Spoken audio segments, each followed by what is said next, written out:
We are into initials and numbers today. You take the B, the D, or the 4 to Yankee Stadium. And if you take the B or the D, you can see the M&M boys. See what we did there? As tonight, the Yes Network presents New York Yankees baseball. It's the New York Yankees against the Minnesota Twins in the third game of a 4-game set from Yankee Stadium in the Bronx, presented by Kia Motors, the Wednesday game of the week. Hi, everybody, and welcome to Yankees baseball. Along with Al Leiter and John Flaherty, I'm Michael Kay. Well, the Yankees got a win last night, 8-3, and it was a backup catcher that led them. And he also had help from a pretty good pitcher. Chris Stewart stepped up. Well, Chris Stewart, the new backup catcher, his second start of the year last night, and he was put into some situations that he could take advantage of. Bases loaded, bottom of the third, base hit to left field, actually a double, and drives in a couple of runs, and then he follows it up in the 7th inning, another base hit, 3 RBIs, a career high for him, a lot of reasons to smile. Catching CC Sabathia really got into a groove, 4th, 5th, 6th innings. That was the old CC Sabathia, picked up his first win of the season. The Yankees very proud of that. Let's take a look at tonight's starters. Jason Marquis will make his first start of the year for the Minnesota Twins. And for the Yankees, Hiroki Kuroda will try to get his second win, 2.63 ERA. Al, he pitched the home opener. Boy, did he pitch well. He sure did, Michael. And down to Tampa Bay, it wasn't quite as good. But you talk about a home opener for a new pitcher, albeit he was with the Dodgers for years. This guy was on. I love the late movement, sinking fastball. He's got the great split, 6 strikeouts in the Angel lineup. The split finger was down the zone, a little backup curveball there. You talk about aggressive attack in the zone. Hiroki Kuroda did a great job. Well, he'd love some offensive support, that's for sure, and he might get it from the bottom of the order. Brett Gardner is off to one of his best starts. He's been outstanding. What is the importance of Gardner? John Flaherty will come back and tell you next on Yes.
The original lineup had red-hot Brett Gardner batting ninth, but about 5 minutes ago, a late scratch because of a right elbow problem, and that puts Andrew Jones in the lineup. And look at his numbers against the Twins starter, Marquis, 9 for 12 with 5 home runs. Well, you know us. That's John Flaherty. I'm Michael Kay. Al Leiter will rejoin us in just a moment. So one man's misfortune could be another man's fortune. And it's kind of weird because we were looking at each other when we saw the lineup originally, and we knew Andrew Jones's numbers. He's 8 for his last 8 with 4 home runs against Marquis to make that even more. So it's a stark contrast there. Yeah, nice opportunity for Andrew. And you think back to Gardner, who's gotten off to such a great start. You hope that right elbow is not a big deal. It doesn't sound like it is. But I think Marquis is more of a sinker-slider guy, and that fastball falls right where Andrew Jones likes it, down and in. He's been able to do some damage. We'll see if he can do it tonight. Andrew's taking the field with the rest of his Yankee teammates. In a moment, we'll be back with the lineups. First pitch, baseball. Yankees and the Twins coming up next, right here on Yes.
Taking the field, Hiroki Kuroda takes his warm-ups. Let's take a look at tonight's Twins starting lineup presented by Burger King.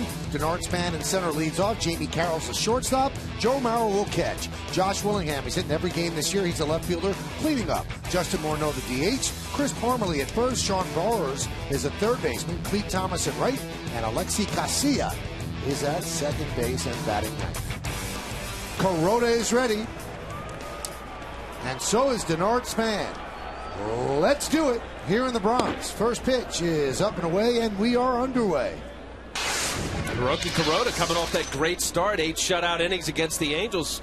Home opener here at Yankee Stadium. You see the numbers, very respectable, especially after that start. That one is looped into center field. It's a base hit for Span. Let's take a look at the 37-year-old right-hander from Japan. Hiroki Kuroda. Sinker, slider, forkball. That's his arsenal. A lot of late movement, both in and away from the right-handed, left-handed batter. Battery mate, how about this? Russell Martin, he caught him in Los Angeles. Over half of his major league starts, Russell Martin has been behind the plate.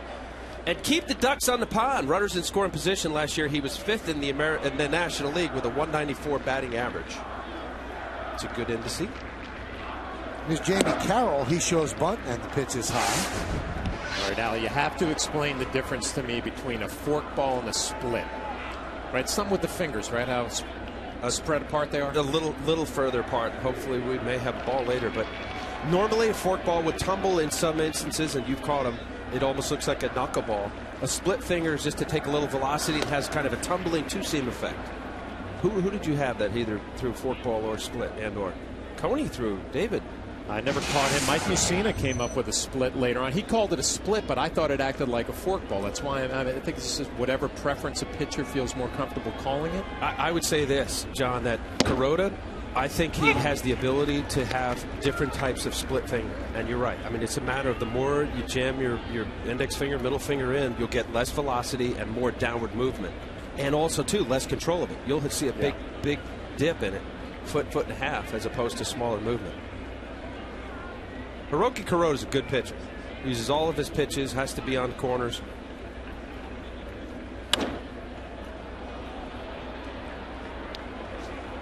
He struggled in his first game in St. Pete, which incredibly, you see that stat. First pitcher with 8 or more scoreless innings in his first home start for the Yankees since Jimmy Key did it in '93. So he had a nice bounce back from that start in St. Pete. But that start in St. Pete was the first start in his career in the States that he ever pitched a game on artificial turf. Wow. Well, let's see. Yeah, they're doing away with all about National League and maybe some interleague. There's only 2 places with artificial turf now: St. Pete and Toronto. At Olympic Stadium. Is that still in the National League? Montreal Expos.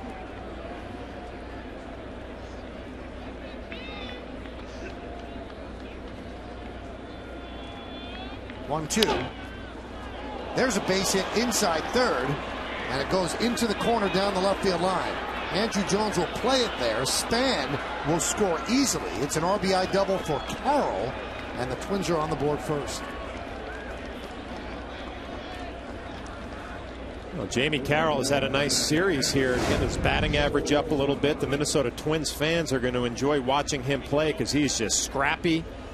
And he beats Kuroda to the spot, the little two-seam fastball inside, and hammers it right down the line past Eric Chavez. Be a double and an RBI, and the Twins are on the board. We talked about it, Carroll, the type of player you watch him day after day, you really appreciate what he can do. Putting together some pretty good at-bats in this series.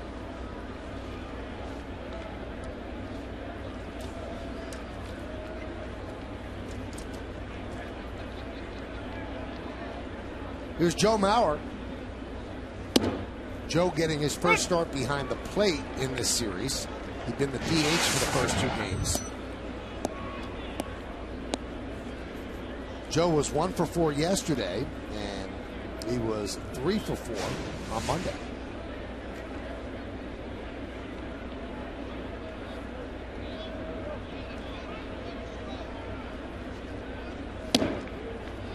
Count 1-1. Injuries has been a problem for him the last couple of years. Signed a nice multi-year contract after his MVP season. Led the American League and averaged 3 different seasons. Beautiful swing.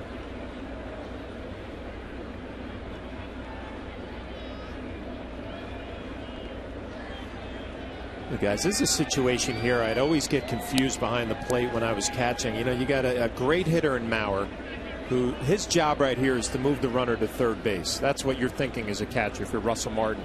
But then in the back of your mind, you're like, you know what? He's an RBI guy, middle of the lineup. He might not try to pull a ball. He might go the other way, which is his strength, and pick up the RBI.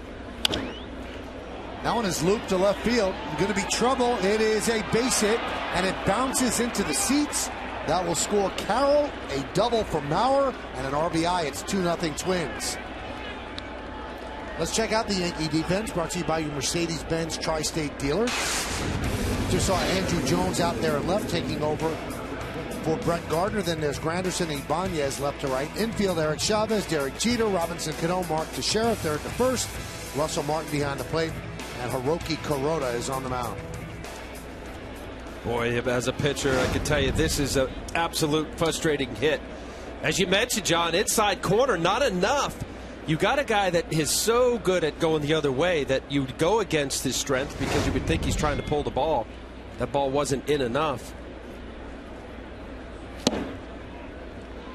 Willingham with an 11-game hitting streak. He swings and misses. Those numbers jump out at you. 375, 5 home runs already. Yankees saw a little bit of him last year in Oakland, but you see Robinson Cano right behind second base, playing him to pull in the infield, shading him to pull a little bit in the outfield.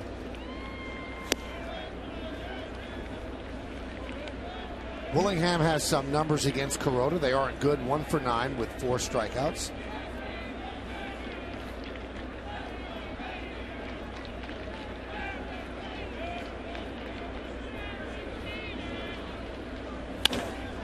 Hot shot to Jeter. And there's the first out of the game. Tonight's closed captioning brought to you by Lexus.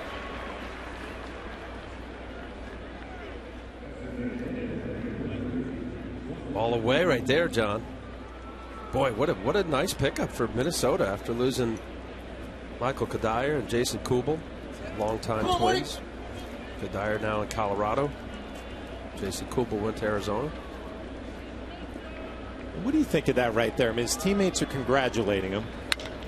Morneau with a high drive to right center field. Going back, Granderson, track, wall, see ya! A 2-run home run for Justin Morneau. And just like that, it's 4-0 Twins.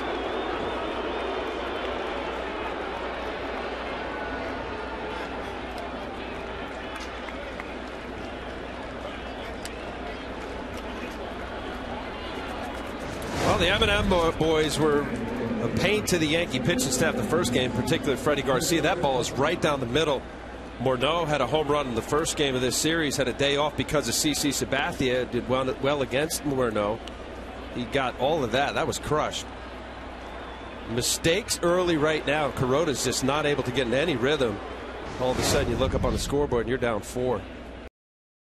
To Parmalee is a strike.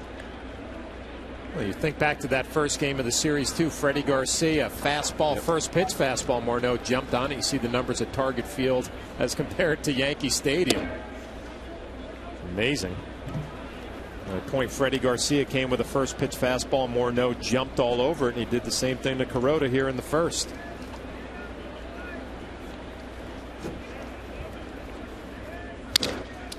Broken back looper over the head of Teixeira for base hit for Parmalee. 5th base hit for the Twins in this inning. Stark contrast to his opening day or home opener start.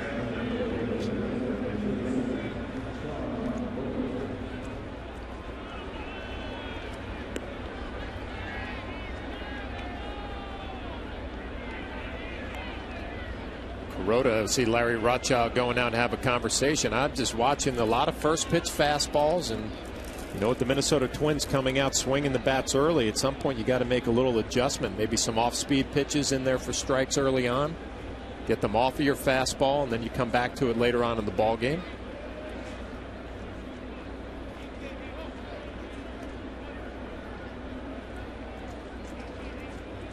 Let's look at the game time weather presented by Bigelow Tea. 60 degrees, 34% humidity, not much wind, and they expect some scattered showers throughout the game. So far, of his 16 pitches, 12 fastballs. As you say, John, they're not missing it. Although there's a broken bat single by Parmalee and Mowers was a flare. They are hits. The Sean Burrows line foul. There's a slider. So 17 now.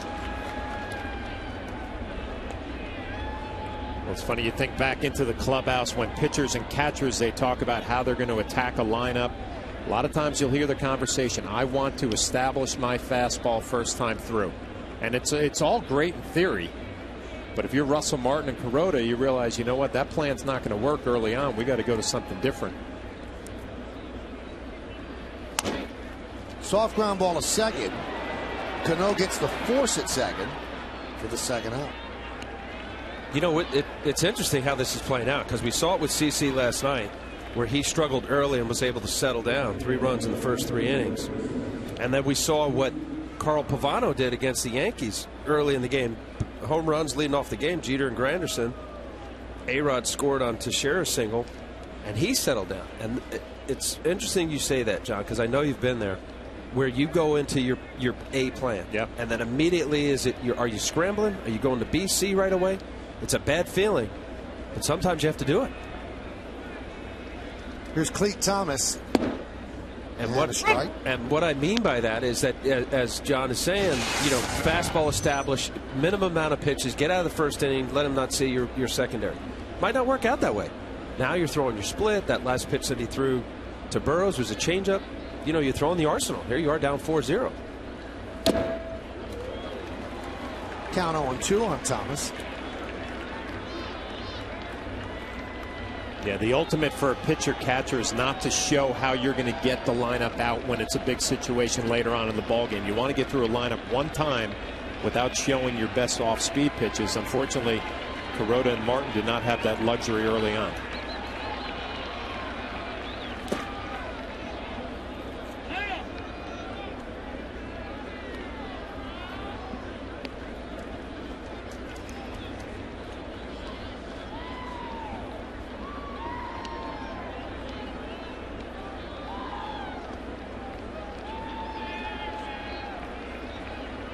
Burrows now leads off first, held there by Teixeira. 1-2 count on Thomas.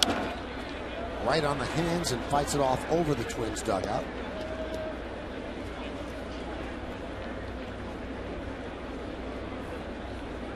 .22 pitches so far for Kuroda, as the Twins make him work early. A heavily lefty-laden lineup the Twins have put in against the Yankee right-hander.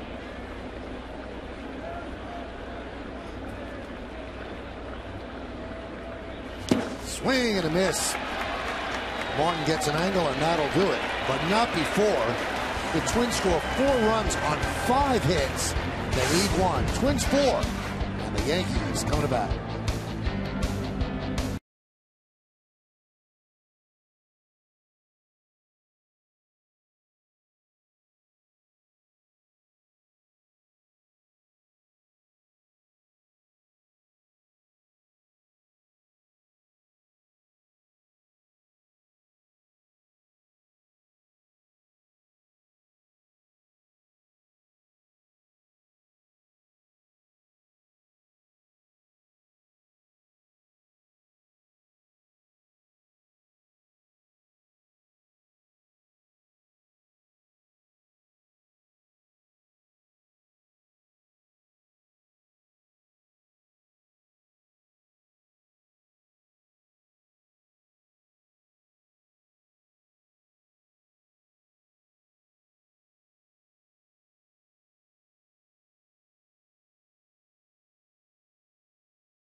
Chip away at that. It's presented by Lexus. The captain, the shortstop, Derek Jeter, leads off, batting second. And playing center is Curtis Granderson. Mark Teixeira is the first baseman, hitting third. The middle of the order has Robinson Cano at second, Nick Swisher at DH, and Raul Ibanez in right field. And the bottom third, Andrew Jones in left, Eric Chavez at third, Batting ninth and catching, Russell Martin. 33-year-old right-hander Jason Marquis has been around a long time. He's had a nice big league career. There you see his numbers last year with the Nationals and the D-backs. Very respectable, especially with Washington. He ended up getting hurt when he went over to Arizona. Let's take a look at the pitcher's scouting report. NL career, I mentioned it, 13 seasons in the big leagues. He's 104 wins. Atlanta, St. Louis, the Cubs, Colorado, Washington, Arizona. Here he is, first time in the American League. Fastball changeup combination. He throws a lot of changeups to left-handed batters because of the lineup. Well, now you have Andrew Jones in there, so you have another right-hander. And #1 Tottenville High School, John Flaherty, #1 pick in 1996 by the Atlanta Braves, the Fighting Pirates, Tottenville, Staten Island. Powerhouse. Are they? I don't know. Is it Charlie Wands' school? It might be.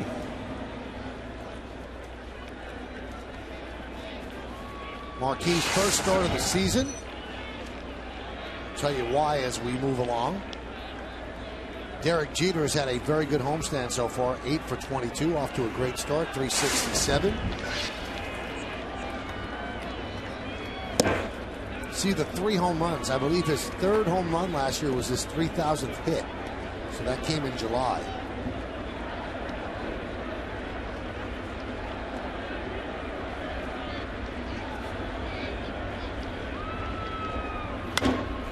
There's a base hit for Jeter. The patented inside-out swing. 1 on. Let's check out the Twins defense, which is brought to you by your Mercedes-Benz Tri-State dealer.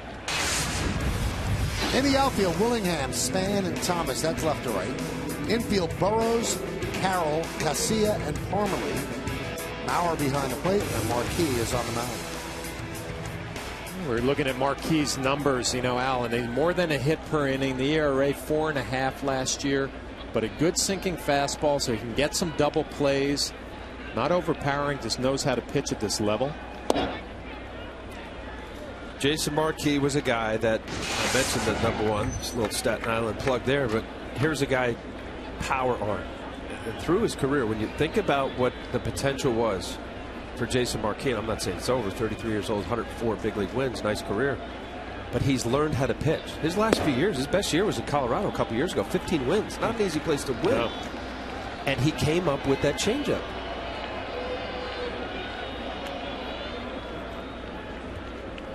Big Island guy, grew up on Long Island, grew up on Staten Island.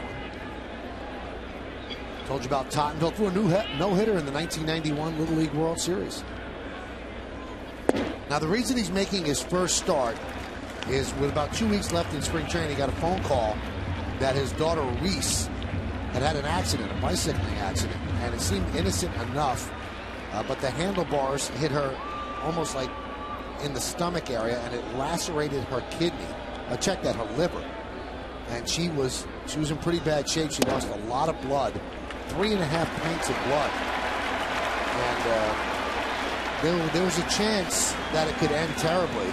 But she was out at the ballpark yesterday with her dad and her brother, and she has pulled through it. She's had 4 surgeries, and for a while it was touch and go. So Jason did exactly what he had to do. He just left the team and was at his daughter's bedside. It's going to take her 3 months to fully get over it, but she obviously is checked out of the hospital, and she was at the game yesterday, so we send our best to her and to Jason and the family. Scary. So the reason he didn't start until now, away from the team for 2 weeks, and all the pitch count and the length that he built up to that time in spring training, you have to almost start, not at the beginning in his case because it was 2 weeks, but he needed to build back up that length in terms of pitches, and here he is. You know what? It kind of worked out nicely being home with the family, but he was able to pitch for New Britain a little bit, right? Their minor league team. Driven deep to center field, off the bat of Teixeira, run down by Span as Jeter tags and goes to third. So Teixeira hit it hard, but Span ran it down.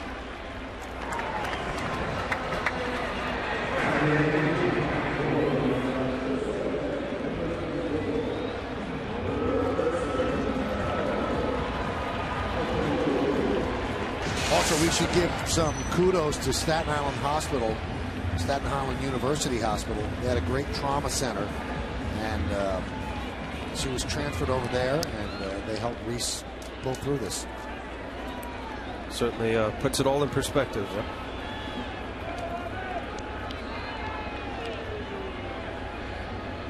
Here's Cano with runners on the corners. One man out. Twins 4. Yankees batting in the bottom of the first.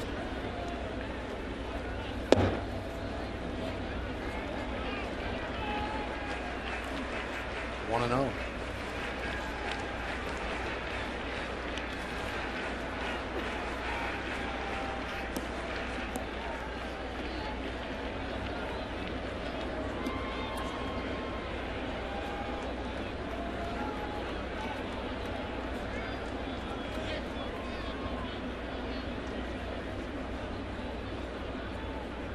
One-0. Fouled away. You know, John, I know coaches, certainly it's a positive vibe thing. You know, we talked about it yesterday, and I think, you know, there was a couple instances during the first 2 games of this series where Cano, you know, was either just a little late on the fastball or swinging at the breaking ball in dirt. Typical combination. So I talked to Kevin Long about it, and he's like, look, if you look at these at-bats, I know it's .239 batting average, but he is hitting the ball hard. And I know Kevin Long is as good as anybody in baseball, certainly as a hitting coach. He always has some little something that, you know, working on. He's like, he's fine. I mean, you know, I like what I see. It's just a matter of he'll get there. And you were talking about it last night. Good pitch, good location, 1 and 2. Well, you remember last night Robinson had a double, also hit a line drive right to first base, hit it hard, had a couple of at bats against lefties, hit the ball hard. But when you watch him foul off pitches that you're so used to seeing him hammer when he's locked in, it just tells you he's not 100% there right now.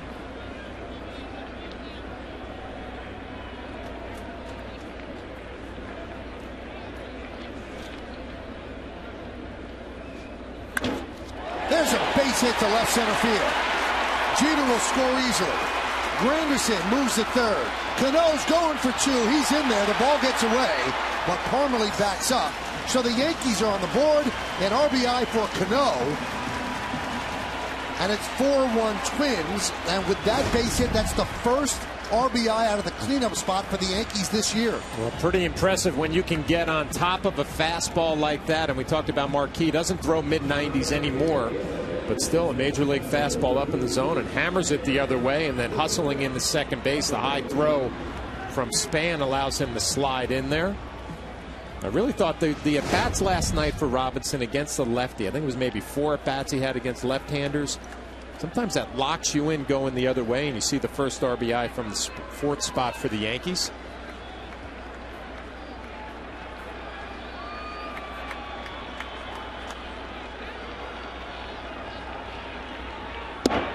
And the pitch to Swisher is a strike.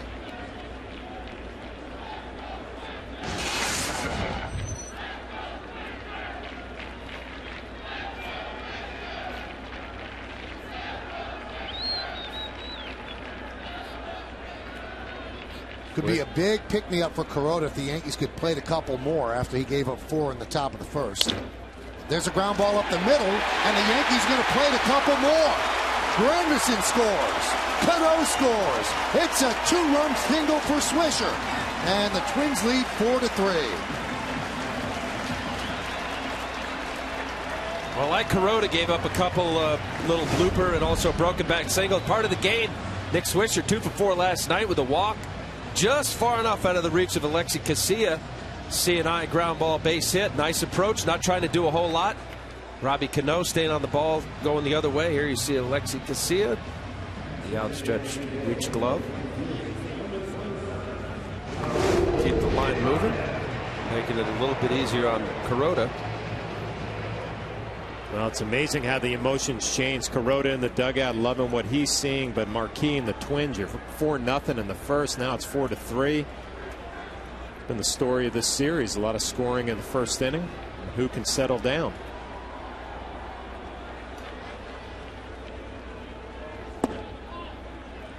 Ibanez takes low.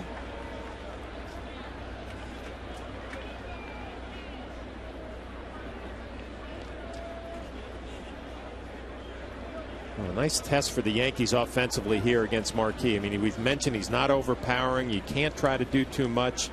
Yankees going up the middle the other way. A nice approach. Got to be patient.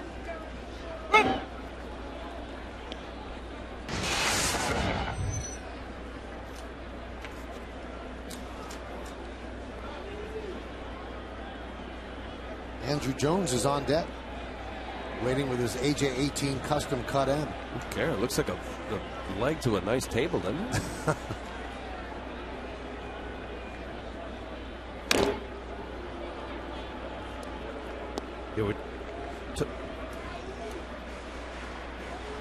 Ibanez has had some success against Marquee. 8 for 22. That's 364 and 2 of the 8 home runs.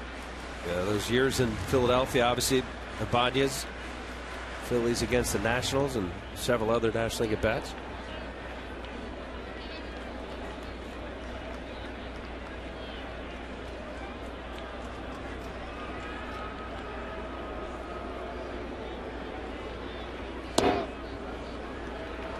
Two and two. Yeah, and I always thought, you know, there's two schools of thought. And I know I was reading Kuroda's quotes about he faced the Angels, so he had a game plan and felt good about facing players he faced before. I think the more a hitter sees a pitcher, you only have so many pitches, movement, arm slot, all that. Advantage hitter, I always thought. And the count now full at 3 and 2. He's not going to invent stuff. You know, fastball, slider, curve change, whatever the arsenal is, and it is what it is. Well, you talk to a lot of major league hitters. If they haven't faced a pitcher before, they're going to go up there and be patient, take pitches, get a look at movement, velocity, how the ball's coming out of his hand.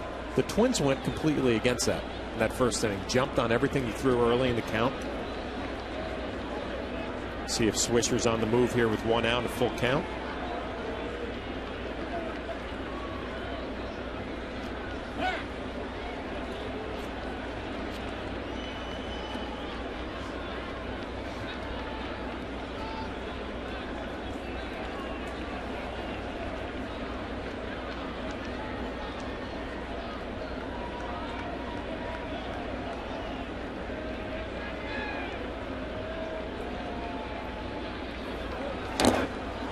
Was going, and the ball fouled off.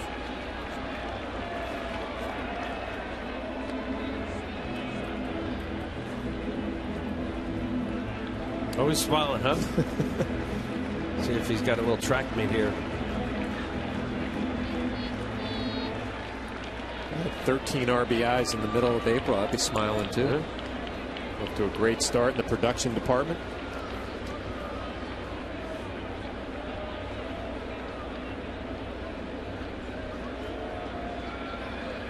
Runner goes, base hit up the middle. Swisher will go to third. And the Yankees have runners on the corners with 1 out. Well, we showed the numbers. Rick Anderson, the Twins pitching coach, going to come down and settle Marquee down. Ibanez, nice at bat, gets the 3-2, fouls off and spoils a couple pitchers' pitches, and then saw an arsenal of 3 changeups in a row. And I said that's his MO.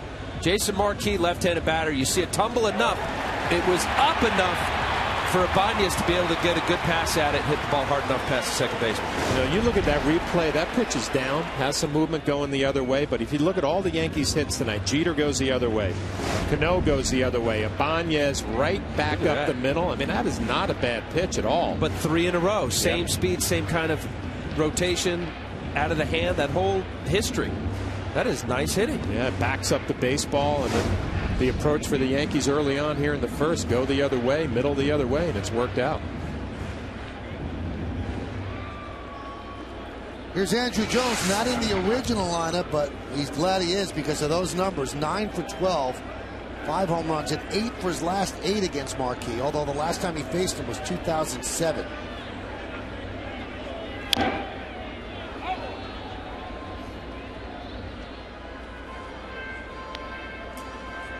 There's not a doubt in my mind, Michael. Jason Marquee looked at that lineup and said, whew, Andrew Jones isn't in there. Because when you have numbers like that, and that's not 2 or 3 at bats, 5 home runs with an unbelievable batting average. And now what, right before game time, Gardner goes down. Oh, by the way, Andrew's in there. And he doesn't come up with nobody on, first and third, 1 out. Chance to do some big time damage. You almost wonder why he wasn't in the original lineup with those numbers. Maybe Joe's thinking 2007 was a long time ago. Those aren't applicable anymore. He's not the same hitter, and Marquee's not the same pitcher. Yeah, well, there's a lot of truth to that. You have a long history over several years. Pitchers change, hitters change. Or he's thinking Ibanez had good numbers, which we just saw. Yep. Gardner's been a hot hitter, so you want to keep him in there. Good problem to have, I guess. 28 runs in this series, and 12 of them have come in the first inning. And then both teams kind of settle in, take a deep breath.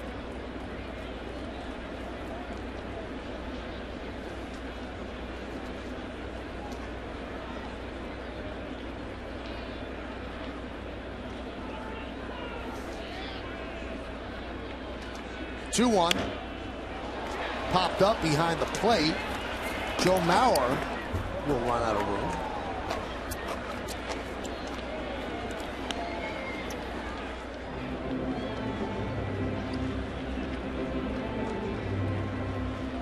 All right, Al, who was the guy who wore you out?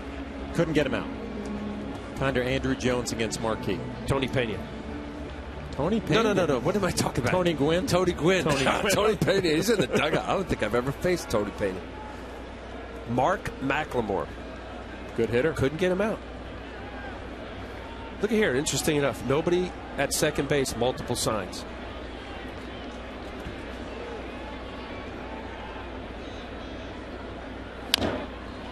Now, what happens? You, as a pitcher, catcher, pitching coach, everybody thinks, well, you know, maybe they're peeking, maybe they know the signs.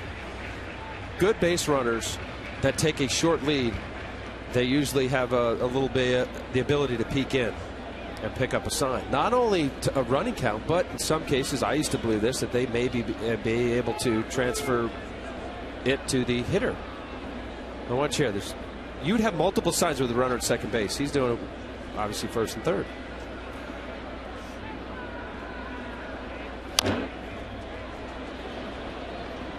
Is Mauer going with the Jorge Posada? Yeah.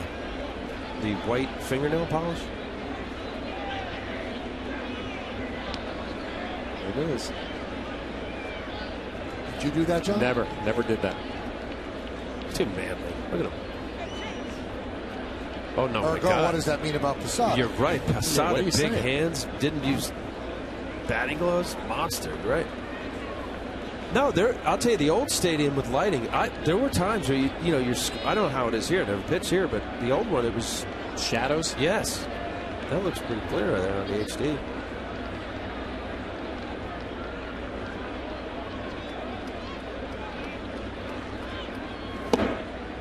Well, life is in HD, Al. It is beautiful, isn't it? Is that a little rainbow there coming out of the S in the stadium? Very nice.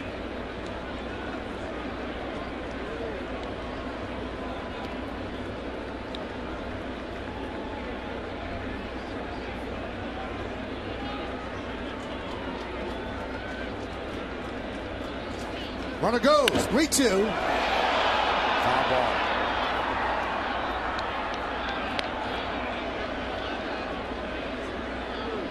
You wonder, too, guys, with every pitch he throws that Andrew Jones fouls it off. Good pitch, foul off. Good pitch, foul off. Just gets another look, another chance to add to those impressive numbers.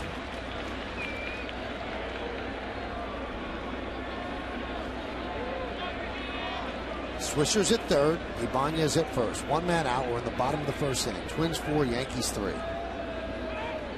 The old Jeff Nelson doesn't work. Yes, it does. Didn't work there. Yeah, but it stopped him from either getting a good secondary lead, and it holds him up enough to where if there is a base hit to right field, he won't get to third base because of it. So there's your Jeff Nelson.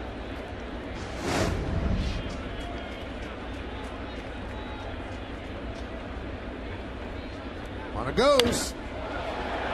Fouled away. Very defensive about the Jeff Nelson. No. You know what? Because I was with you for a long time, but I saw the value of even where everybody thinks it didn't work. Is that, well, he was going on that. So he waited long enough, obviously, to see him going home. But if they're unsure, they have to wait just a smidge longer. A hard two-hopper to right field, base hit. He's either bang, bang out at third or he holds up. It's a lot more important when you have one out. Sack fly to the outfield, he's at second. He's not scoring. What?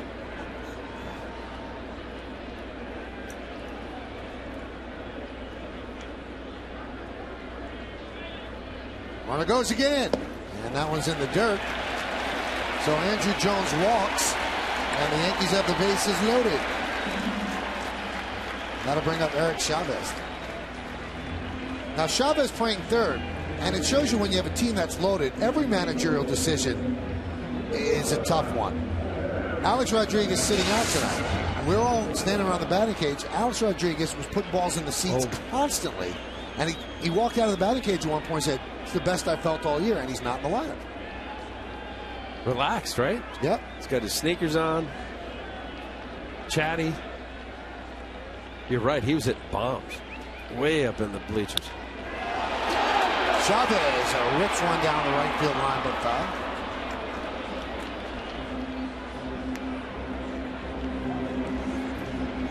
Well, if you're Joe Mauer behind the plate, you're seeing a lot of good swings against your pitcher. Pitches up in the zone. Chavez had a good swing, pulled it foul. A very defensive feeling behind the plate. 32 pitches already in the first. Chavez loved these situations last year. Runners in scoring position, he hit .415, 17 for 41. Quickly down in the count 0-2. That was good for 22 ribbies last year. Had a lot of opportunities to go somewhere else this year, but he only wanted to play for the Yankees, and he waited and waited until they made the call. He said he just had a great time here last year and liked the role. He knows he can't play every day anymore. He'd break down. It was a perfect situation on a winning team. Hot shot. Grabbed there by Casilla. They get the force at second. On to first. It's a double play. So Chavez wraps into a 4-6-3 double play. But the Yankees get 3 runs on 3 hits. Check that, 4 hits. One of the big ones was off the bat of Robinson Cano. And then Nick Swisher chimed in with another. 4-3, Twins lead.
Brought to you in part by the professionals at your Tri-State GMC dealer. Why just go when you can go pro? By DirecTV. If you call yourself a sports fan, you've got to get DirecTV. And by Acura. Acura Advance. So 7 runs in the first inning, 4 by the Twins, 3 by the Yankees. So let's see if the pitchers hit the reset button. Kuroda will have the first go of it. Both teams sent up 8 batters in the first, so leading off the second for both teams will be the number 9 batter. In the Twins' case, it's Alexi Casilla. Don't you know it, Michael? Great play. Leads off the hot smash. Chavez hit the ball hard, but it was a good play by Casilla to start the 4-6-3.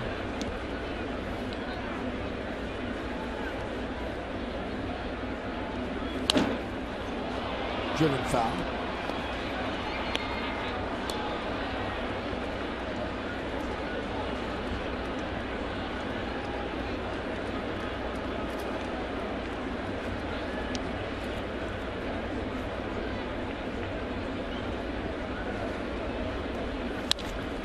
That one is looped into center field. Granderson's going to play it into a single.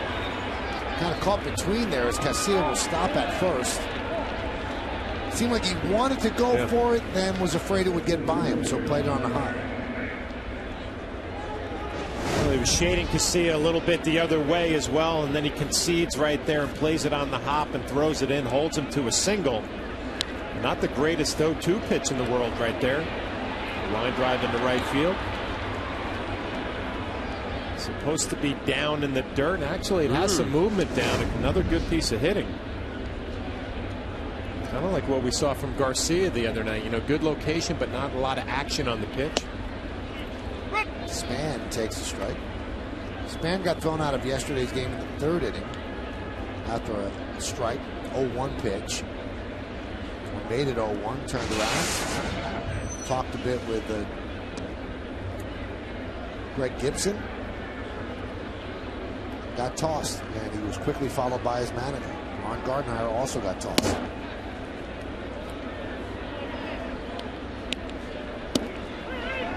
They didn't like that call. Had some words. More words. And that's it. Get out of here, he said. Ooh, clear. And you two. You know what? I was surprised, you guys, because Ron Gardenhire's a quiet guy, I thought. Who do you think's the #1 active manager for ejections now that Bobby Cox is gone? Is it Gardenhire at 61? Yes, it is. And he's tied with old Jim Leland. But Jim, 3,100 games. Gardy's got 1,600. Surprising. Seems like the ultimate player's manager, you know, can go out there and protect his guys.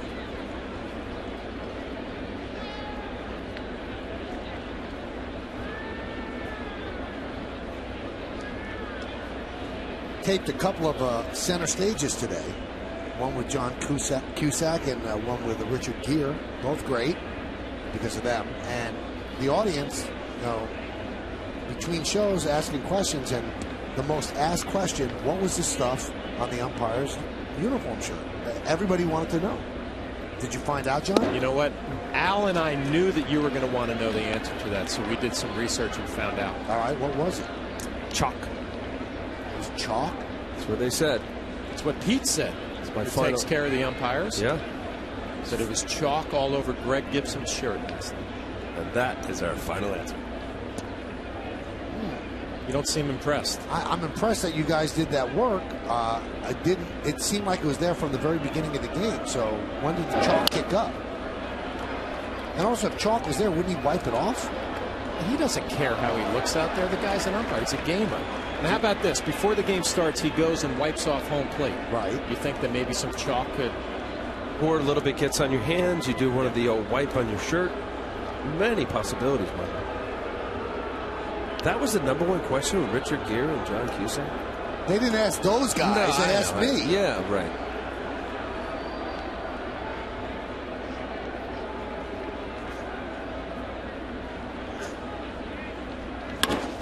That one is looped into center field, but right there is Granderson. They're playing golf right now, John. There's some pretty good split finger fastballs that Kuroda's thrown. And right now, if I'm Kuroda, I'm thinking they're not respecting and honoring my fastball. They're sitting back long enough to take that gap-to-gap approach. He's got to pound more fastballs in. Look at this. This is like a cricket hit. Wow. Look at that. Well, you hear it all the time, Al. You know, change eye levels. Throw some fastballs high to change the eye level so you get some swings and misses at the split down.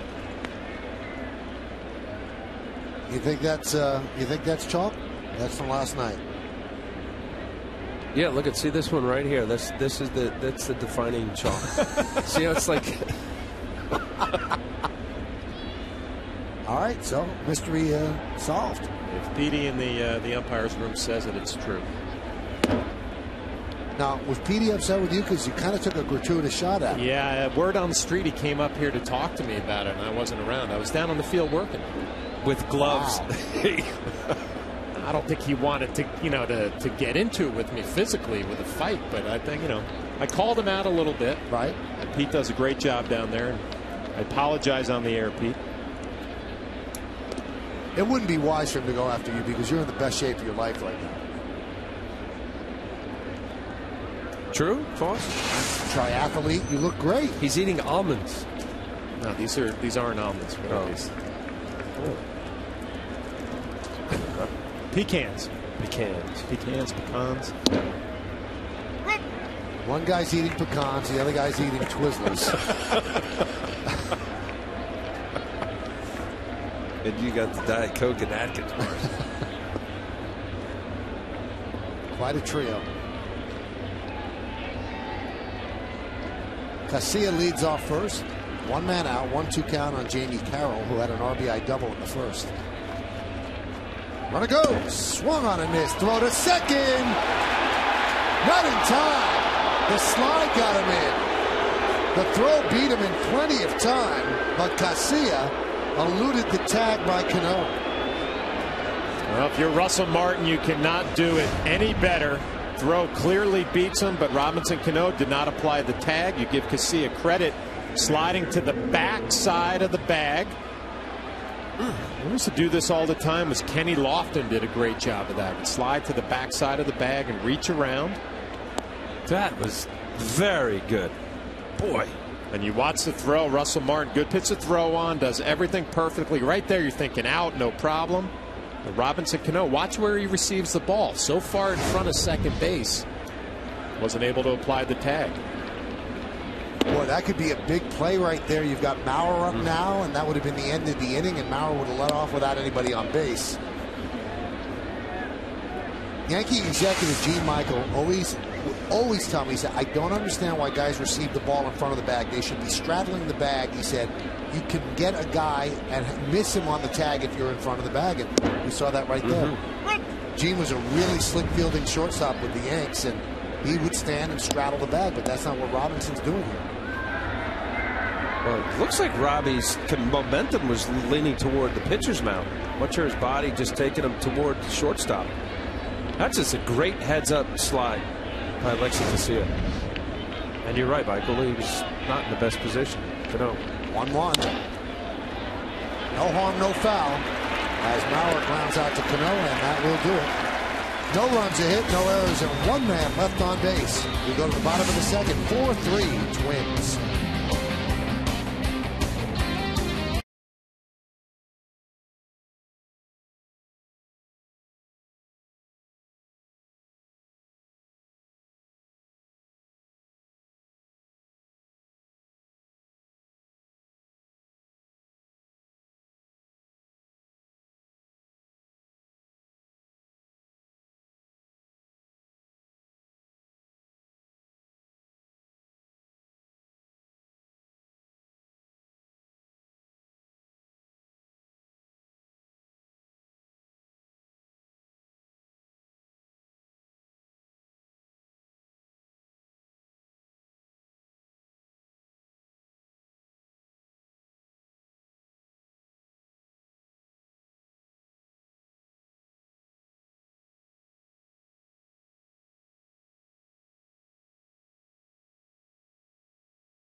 Minnesota athlete has the most star power.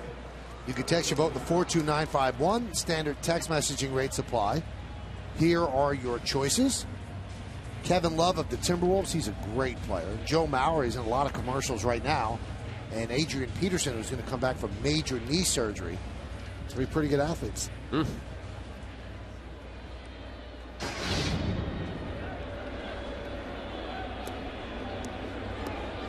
Russell Martin will lead off. 9-1-2 in the Yankee order. Martin, Jeter, and Granderson. Yankees down by 1.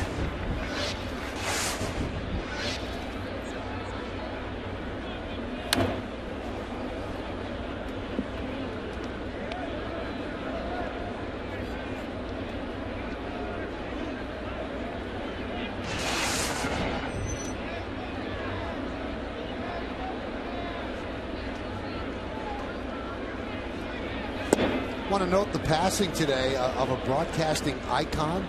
Dick Clark, at the age of 82, suffered a heart attack. Many years he's been battling back from a stroke. Just an incredible broadcaster. You watched him on American Bandstand and New Year's Rockin' Eve. He will be missed. And Dick Clark Productions produced so many hours of TV. Just amazing. You'd watch him on the air, and he was so effortless, and he will be missed. So he passes away today. So thoughts and prayers go out to the Clark family.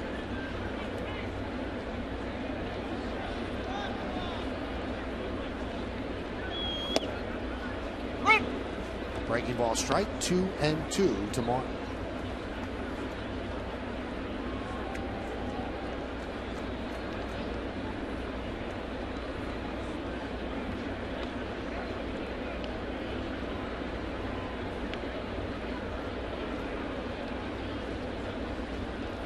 Swing and a miss, gets him.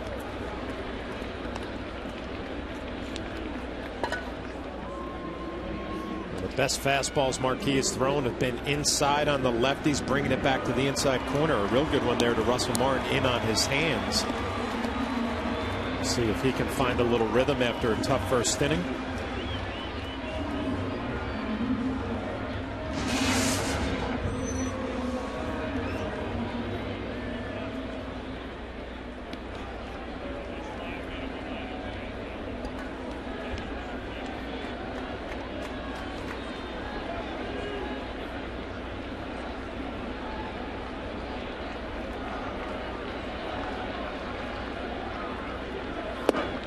Jeter takes inside.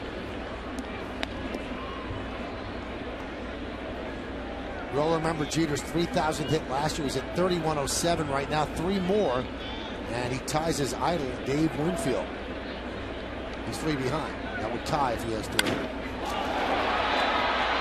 Now in his line to left. Nice catch there by Willingham. They're so locked in, Derek Jeter.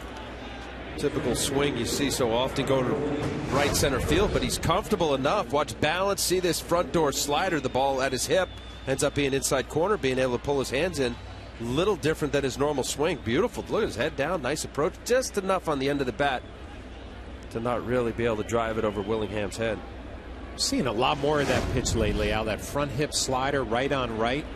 Always used to be such a dangerous pitch because if you missed it, would end up in the seats. You know, one of the first guys that consistently did it was Greg Maddux. Throwing right at the hip. It's a give-up pitch.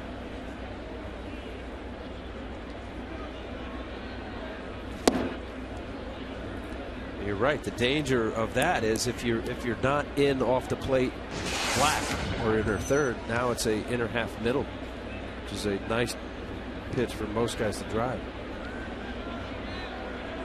1-1. 2-1. Greg Maddux was the first right-handed pitcher who had ever thrown me a changeup inside on purpose on an 0-2 count.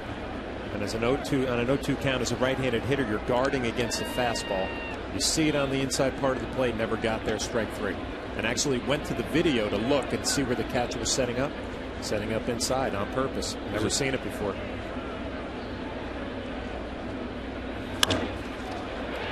On 1 hop, Casilla makes the grab, and Marquis with a bounce back inning as he retires the Yankees in order. 1-2-3. We go to the 3rd. Josh Willingham will lead off against Kuroda.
It's the series finale between the Bombers and the Twins right here in the Bronx. Complete coverage starts at 6 with Audi batting practice today in the Tri-State Ford pregame. Then Al, John, and I are back in the booth for the call only on Yes. The Twins are in town, Al. John, the Twins are in town. You get it? Ah, yes. There's no doubt they're twins. They dressed alike. They look alike. We go to the third. And one of the most productive twins, Josh Willingham, leads off. What a start to Willingham's year. Separating the lefty M&M boys. He's done a nice job. Obviously, the 5 home runs, 366 average, feeling good. First year with Minnesota.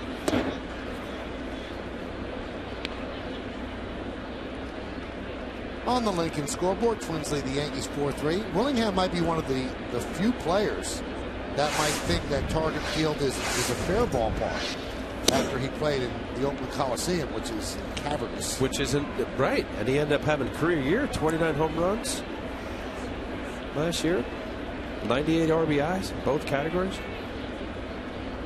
3-year, $21 million deal with the Twins. High pop-up. Chavez used to play with the Oakland A's. They put it away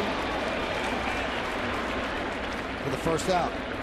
Visit MLB.com/fan-guide for a chance to win a VIP experience for 2 this year at an MLB World Series game. Presented by Scott's, the official lawn care company of Major League Baseball.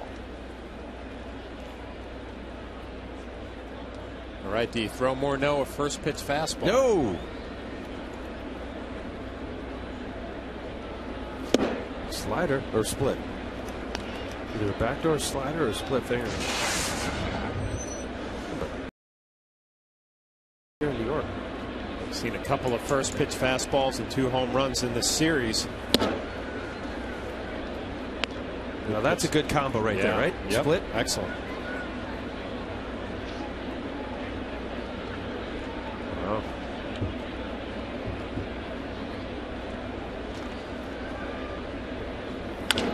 Line drive, base hit.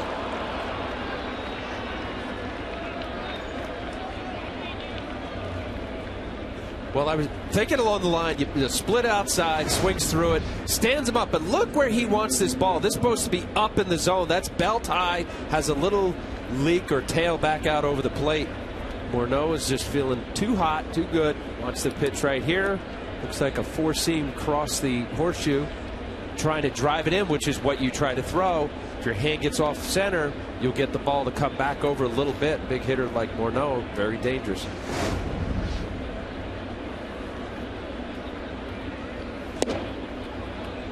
Well, although he didn't execute and get it to the spot, I actually like the idea going with a fastball up in the zone to change some eye level and then go back to your best pitch, which is your split down. So you like the idea, yep. Just didn't execute the pitch.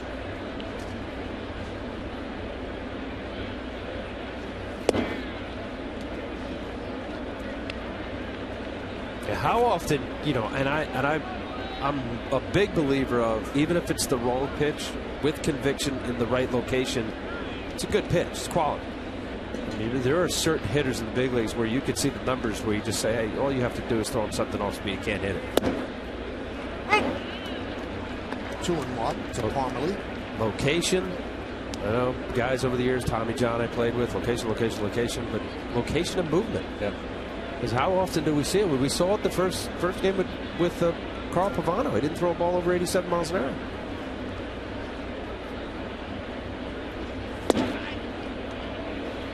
And then you see guys 95 plus getting their brains beaten. Middle. Not easy. It is not easy to do. 60 feet, 6 inches away, and trying to hit a small little spot, change speeds. Best in the world right here.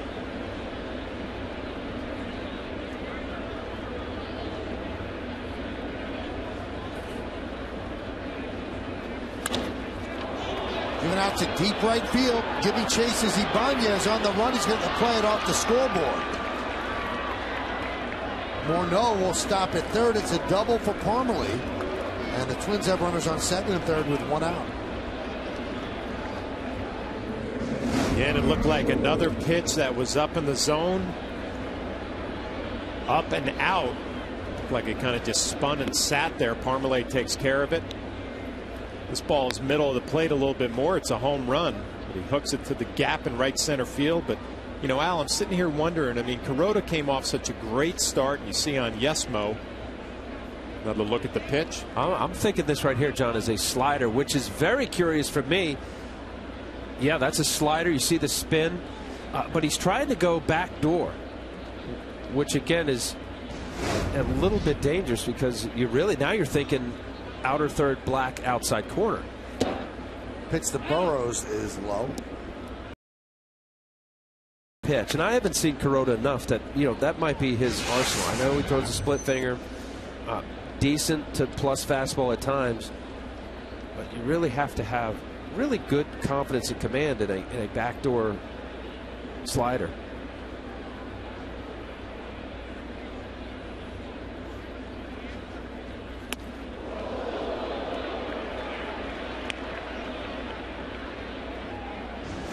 That's a good pitch. Look, they're sitting long enough to look for something off speed. That ball wasn't as far inside. I'm sure it smelled and felt really close. But that's it, John, when you're talking about changing the eyesight. Eye level, even yeah. at 90 miles an hour, just eye level, inner third, get him off that split finger down the way.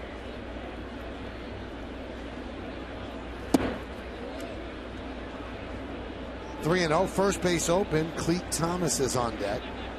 Well, I was just thinking, though, I mean, Kuroda throws opening day at Yankee Stadium and throws a great game, right? You say, okay, he's hot. Now he's got to wait around 4 days, come out for your next start. Tough to do as a starting pitcher. I mean, to keep that momentum going, start to start.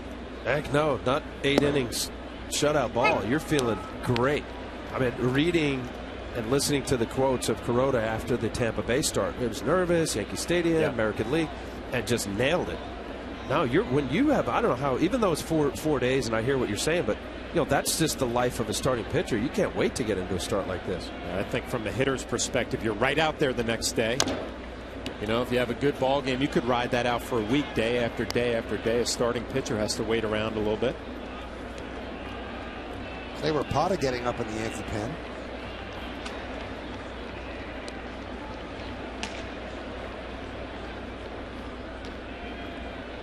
Yankee starting pitching so far in the early going has not been very consistent. But still they are 6-5. Ground ball, base hit through the left side. Morneau scores. Parmalee will stop at third. The throw goes into Chavez. An RBI single for Sean Burrows. And now it's 5-3 Twins.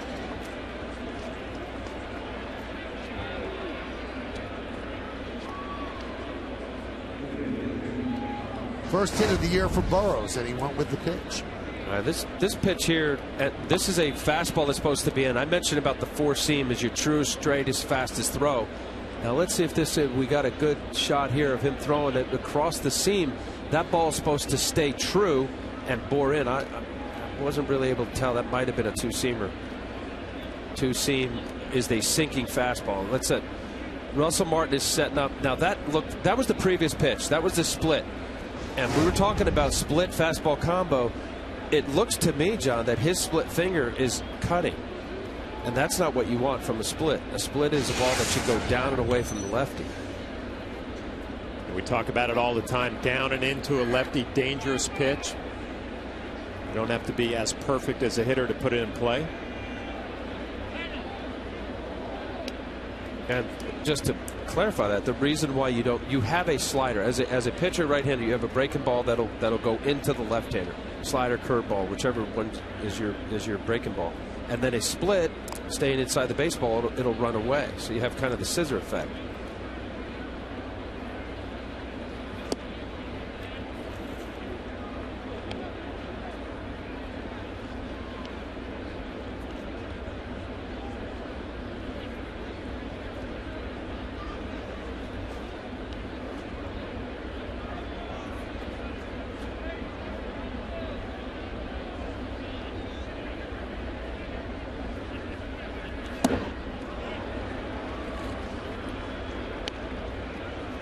I mean, you mentioned it.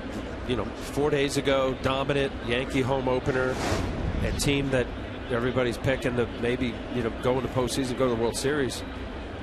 That was a curveball or just took a little off his slider. Just off with his command, and that's what's going to happen for a guy that doesn't throw 94 or 5 miles an hour. You're missing, become predictable, getting bad counts. And it looks to me, I don't know how you feel about this, John, but there's some more patient approach to Kuroda and maybe looking for off speed because, that velocity is 91-ish. I think getting in the bad counts, we didn't see any of that in spring training. Would get ahead and throw strikes with all his pitches.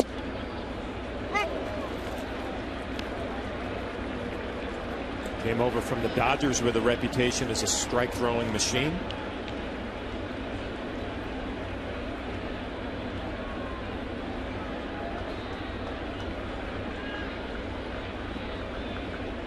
Runners on the corners, 2-2 count. Cleat Thomas. Check the swing, so the count now full at 3-2. Do they send Burrows? If you're Russell Martin behind the plate, you're thinking strike him out, throw him out. If they do send Burrows, try to get your pitcher out of this inning. Defense has been out on the field for a long time tonight.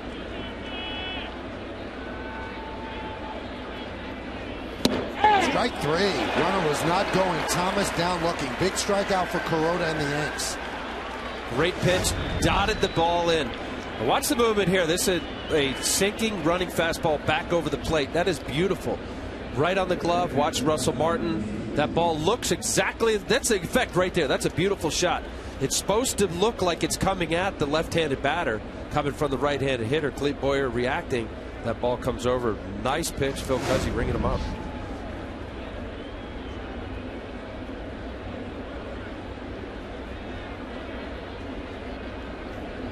Here's Casilla. Grounded foul.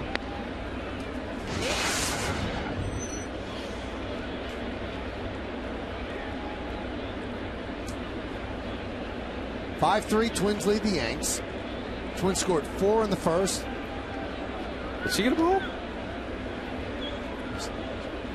Brought a glove. Why not? No, did her sister bring the glove too? And they're twins. Everything's the same, right? Right. Well, they're dressed that way. Grounded up the middle. Cano is there. Flips to Jeter. And that's it here in the third. 1 run, 3 hits, and 2 men left. Coming up for the Yankees, 3, 4, 5 in the order. Tex, Cano, and Swisher.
It's a great giveaway that will help you follow the Yankees all season long. Tomorrow when the Yankees take on the Twins, it's Magnetic Schedule Night, and all guests in attendance will receive a Yankees 2012 Magnetic Schedule courtesy of AT&T.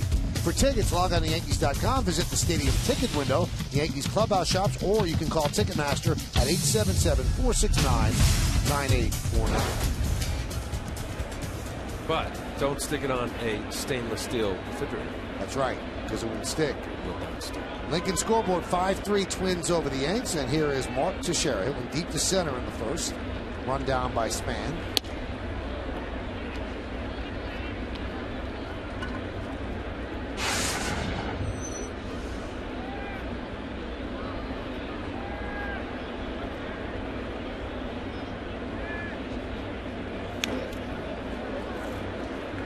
I don't know.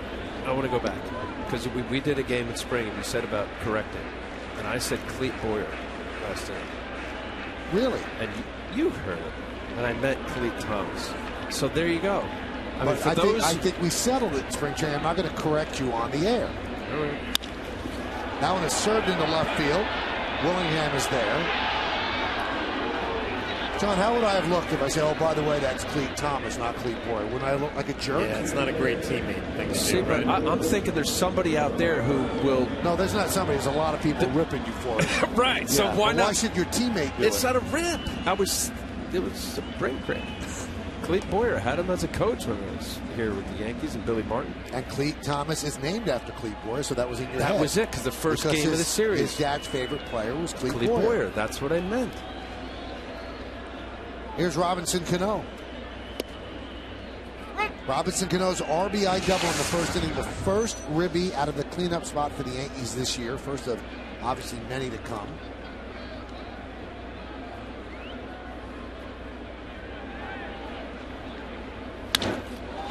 Deep drive, right field. See ya! Oh, what a shot by Robinson Cano. A solo home run. 5-4, Twins lead. Cleet Thomas did not move 1 inch.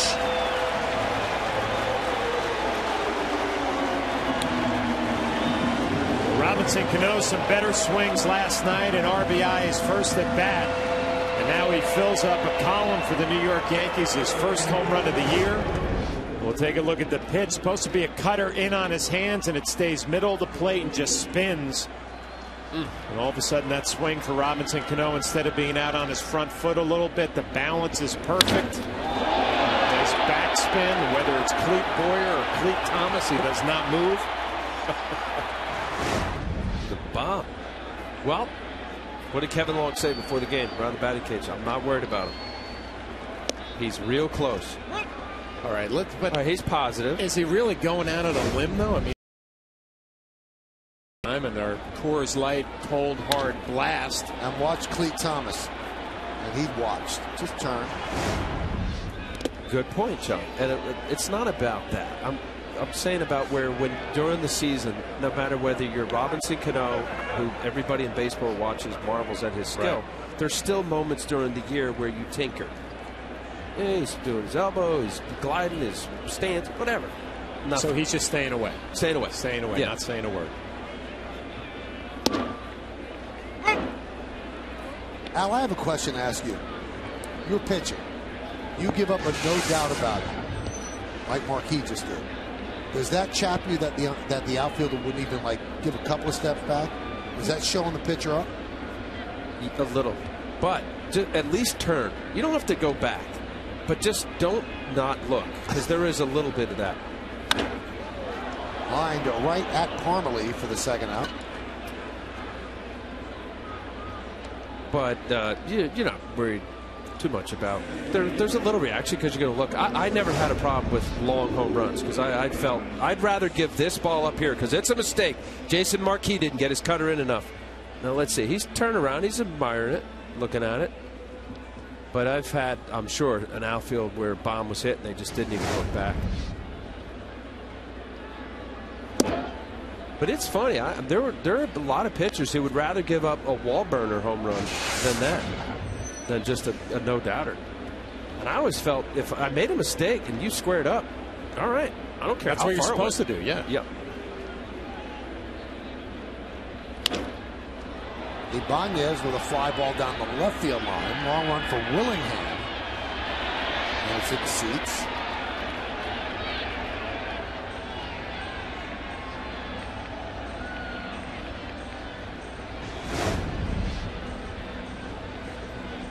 Fielder's going one way, ball boy going the other way.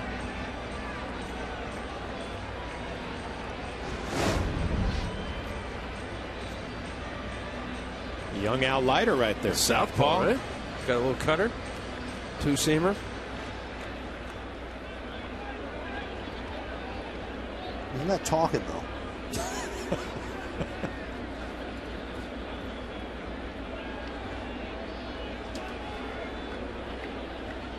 1-1. 2-1.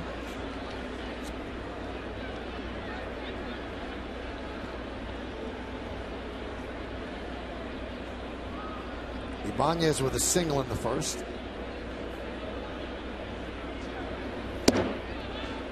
And the count 3-1 with Andrew Jones on deck.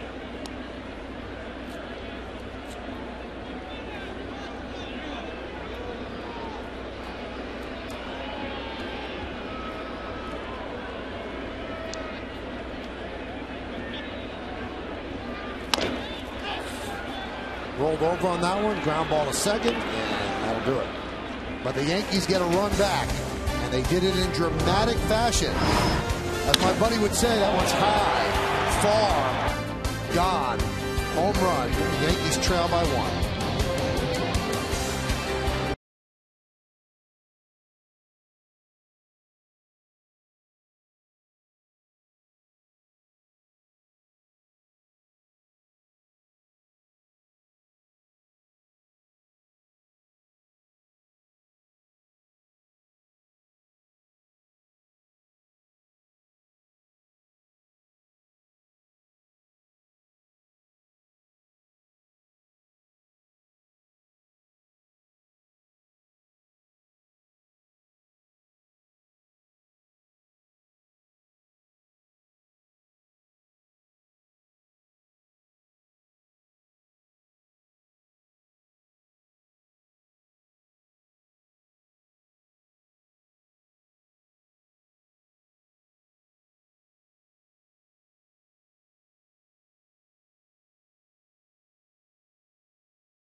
New York State Smokers Quit Line Quiz during the 1960.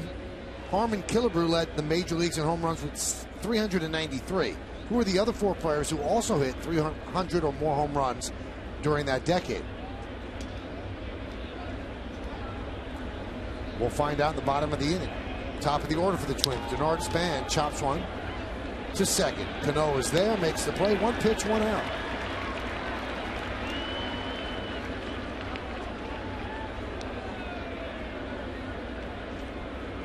Want to send out get well wishes. Jeff Steele of Emerson, New Jersey, a supervising U.S. probation officer at Manhattan Federal Court.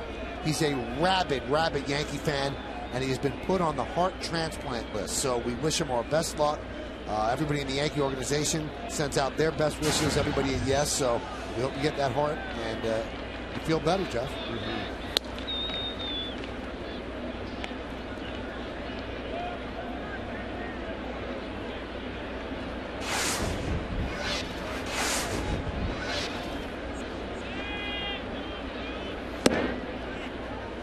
And a strike. Count 1-1.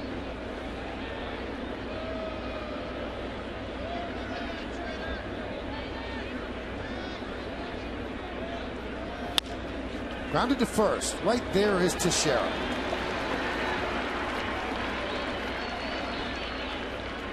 Joe Mauer comes up. Let's take a look at the Home Depot hitters scouting report for Joe. Well, the 2011 season was a nightmare for Joe Mauer. Bilateral leg problems and pneumonia, and the numbers were just not there. But plenty of hardware on his resume. A 2009 MVP, batting champ 06, 08, and 09. He loves hitting at the new Yankee Stadium, just like his buddy Morneau. This will be his 13th regular season game, batting average at about .348, 3 home runs. The M&M boys love hitting in the new Yankee Stadium. And the Yankee version of the M&M boys loved hitting in the old Yankee Stadium. Roger Maris and Mickey Mantle.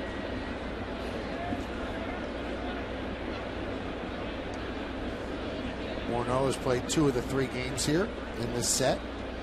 He was off yesterday.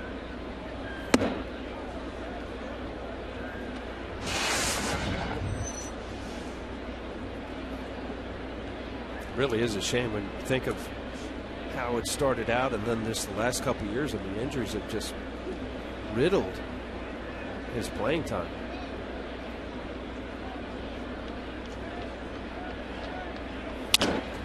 Sounds like a broken back ground ball up the middle.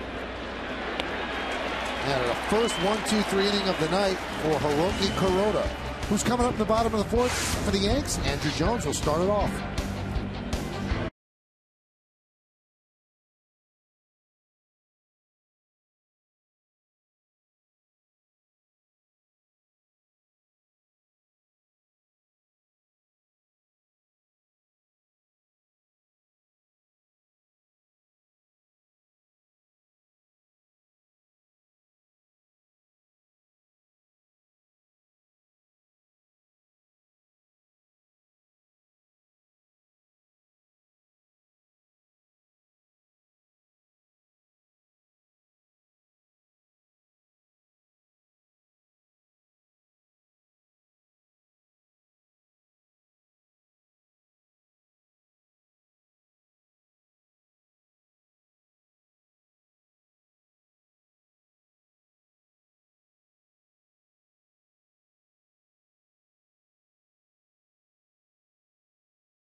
Time for the answer to the New York State Smokers Quitline quiz.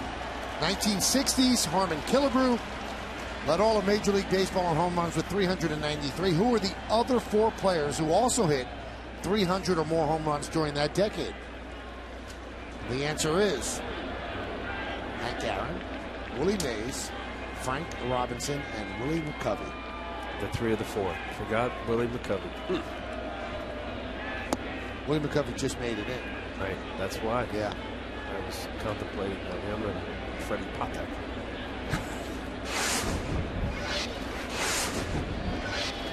Yankees down by 1. There's a strike. By the way, top of the 4th inning, 7-pitch inning for Hiroki Kuroda.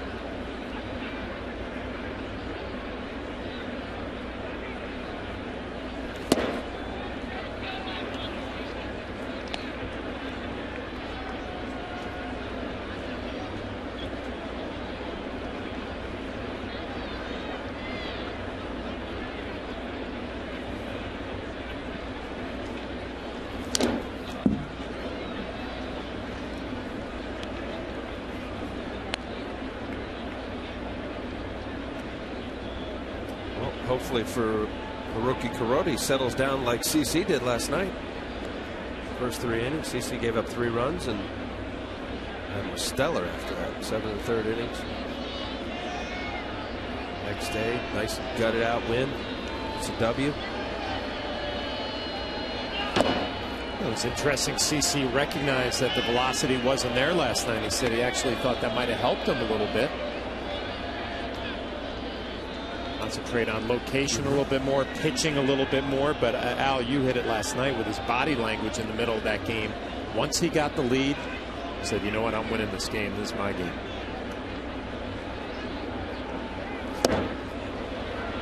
Jones goes down on strikes. Yeah, I think, I don't know, John, if you were able to sense it as a hitter, but I sensed it as a pitcher where you had guys, first of all, you know who's hot and who's cold. So you want to take advantage of that. Stay away from the hot guy, obviously cold. But, you know, the demeanor and the attitude and just the whole physique of a guy who's struggling or not, how they come up to the plate in between pitches. Do they look confused? Are they not? Just don't have the confident look. Shattered bat looped into short left field. It's a base hit for Eric Chavez. One out single for the Yankee third baseman.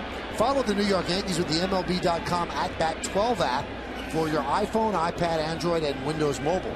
Get live audio, pitch tracking, video highlights, and more. Text it back to 31826 or visit Yankees.com for details. This goes to show you how unfair this game is. Chavez was up with the bases loaded, hits a rocket to second base, double play, nothing to show for it. And here shatters his bat. Base hit the other way in the book. Here's Russell Martin.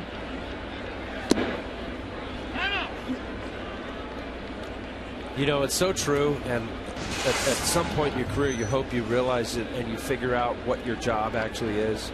And you just perfectly described how moments where you think you did your job as a pitcher, second and third, 2 outs, a broken bat, shattered, blooper into left, 2-run score, and you're having to answer to, because it's a game winning, as to what happened.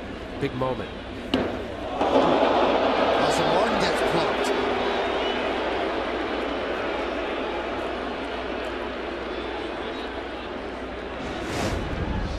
Well, it's going to happen when you have a guy who throws two-seam fastballs, gets underneath it a little bit, rides it up and in.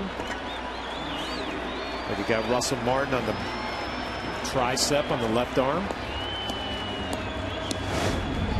Tough guy, Russell Martin. Those catchers, huh? So he'll have a little ice on that after the game. Feel it tomorrow morning when he wakes up.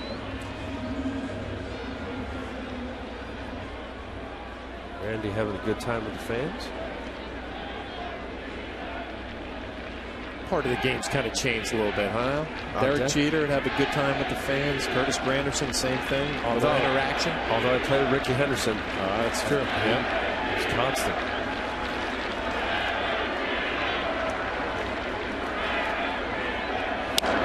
Jeter drives on the right field. Right there is Thomas for the second out.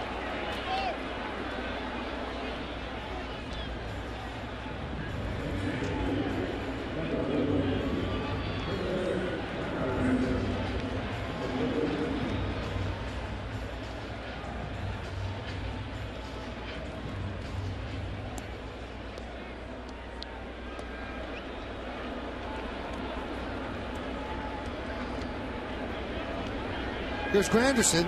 Chavez at second. Martin is at first. We're in the bottom of the fourth inning at 5-4 Twins.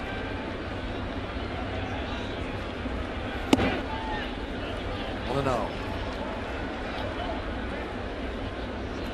Marquis has 18 decisions in his career against American League opponents. 10-8, 5.50.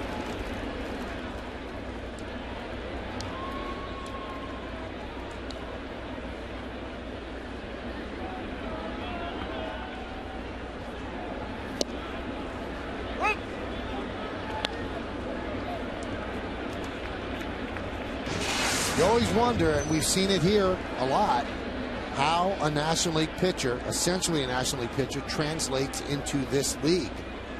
Sometimes it's not very good. Other times it works out. Kuroda, we'll see how he deals with it. I'm sorry, Mike. I know you gave an ERA, but I was looking at the book. 5.50 against American League teams. And he's 4.55 in his career in the National League. So 1 run more. That's about right, right? I always thought 3/4. I thought whatever the National League ERA was, bump it about 3/4 of a run. It's somewhere in there. I don't think it's a full run.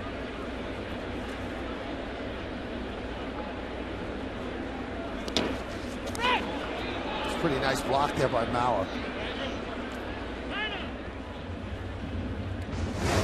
Get another look at it, setting up away, and that's what makes this play a lot better, Michael. Being able to move to the inside part of the plate.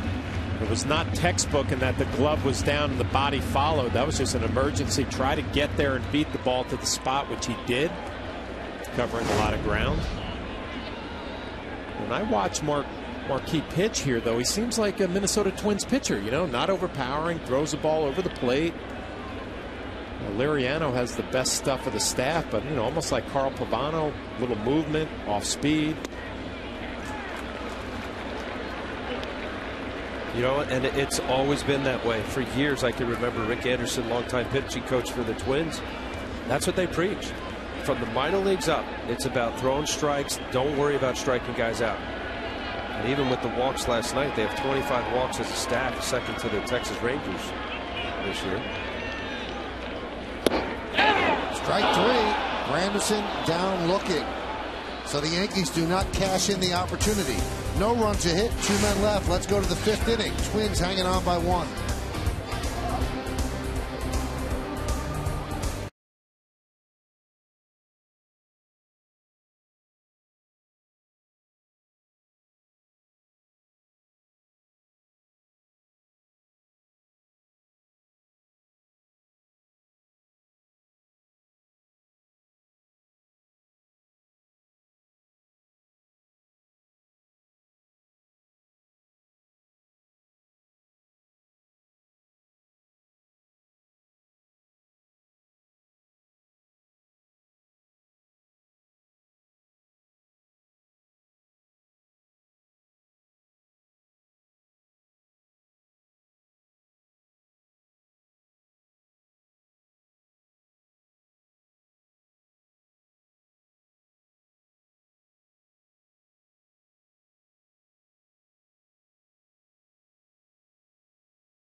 It's amazing. I'll tell you guys something.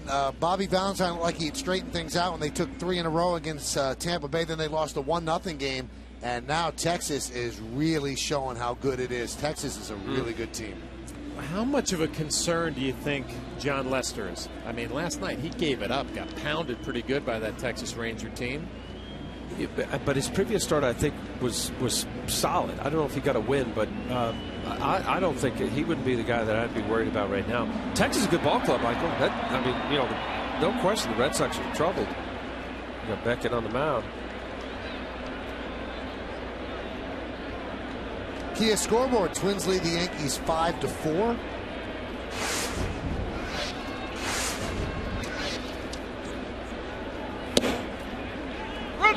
Why don't we check out the Delta League leaders, home run leaders. Matt Kemp with 6, Josh Willingham, Josh Hamilton, and Chris Young all tied with 5. Josh Willingham up there with Matt Kemp. Well, how about this, guys? If I said these names, Ryan Braun, over the last 3 seasons, Ryan Braun, Carlos Gonzalez, Matt Holliday, and Josh Hamilton are the other 4 left fielders who have higher on-base percentage slug. Who would the other guy that would be part of that crew last 3 years?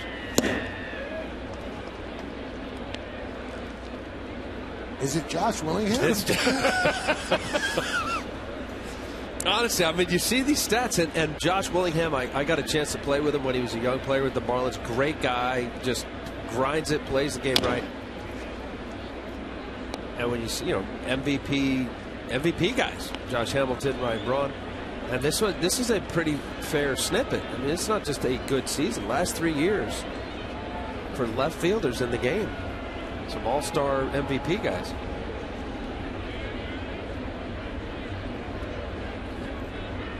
After Florida, went up to Washington Nationals and got his career going.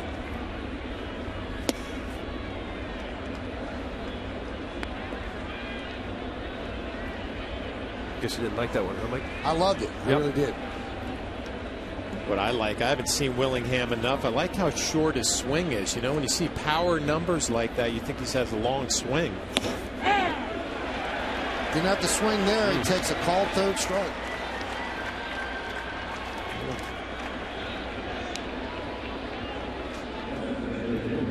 Here's Morneau. He's 2 for 2. Let's take a look at the Mazda pitch profile. How did they go after him? Well, yeah, this first at bat, he saw a heater that was supposed to be away deposited into the Yankee bullpen. Home run, and then what did he do here? He ends up smashing a ball to right field. Another fastball. Looks like the fastballs are something that Mr. Morneau likes a lot. That split finger, breaking ball, put in fastball counts. It really seems effective to throw that changeup split away. And when you come in, don't miss inner third. Get off the plate. I'm sitting here thinking to myself, it's the 5th inning, and how many really good splits or forks have we seen tonight? I mean, it's tough even to remember a real good one. Kind of when it came out with all fastballs. That one's drilled deep to right. See ya. Home run for Morneau. He is punishing Yankee pitching. And now it's 6-4 Twins. 3 for 3, 2 home runs for Morneau. Well, he loves hitting here at the new Yankee Stadium, but talking about Kuroda, came out early with fastballs and then went to a different plan, which is more sliders. And it looked like that was the pitch that Morneau got, a slider in the middle of the plate. An absolute bomb. Russell Martin setting up away. It ends up middle down. When Justin Morneau is not going to miss that pitch when he gets it. And that is the last pitch that Hiroki Kuroda is going to throw. Morneau, his 14th 2-home run game, and Kuroda didn't have to look. He knew that that was in the seeds. But then, just to make sure. So he's gone. The Yankees go to the bullpen with 1 out in the 5th. They trail by 2. Kuroda's night is over.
The numbers by Morneau in this new ballpark, they're obscene. 12 games, 489, 7 homers, and 10 runs batted. In those 12 games, he's had more home runs than he's had in his career at Target Field. And he's a home twin. So it's just amazing. Yankees have to make the call to the bullpen because of that second home run, and it's brought to you by AT NYA. And it's Clay Rapata.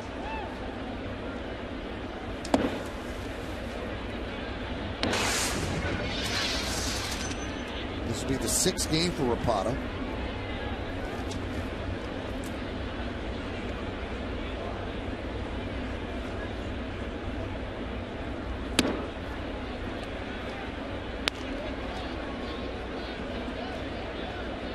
4 1/3, 10 hits, 6 runs. Didn't walk a batter.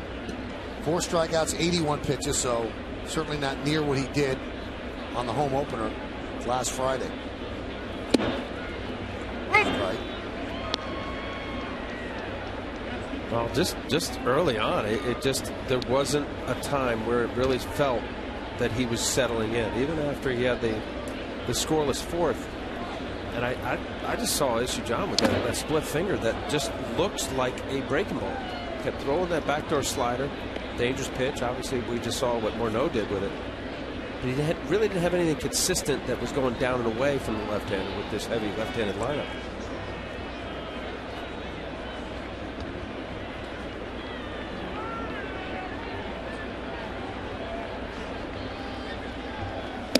You know, we gave the numbers for Marquee against American League teams. Kuroda in interleague play against American League teams, 4.9, 4.04.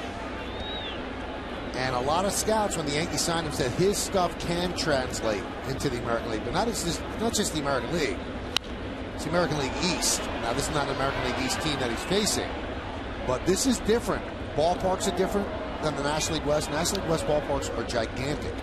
You can make a mistake and the ball's going to stay in the park, in Petco, Dodger Stadium. They're big yards. AT&T.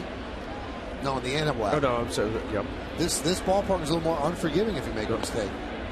Yeah, but it's tough to judge him tonight because I don't think he had his best pitch at all with the split or the fork ball, whichever one he wants to call it. It was like non-existent from the beginning.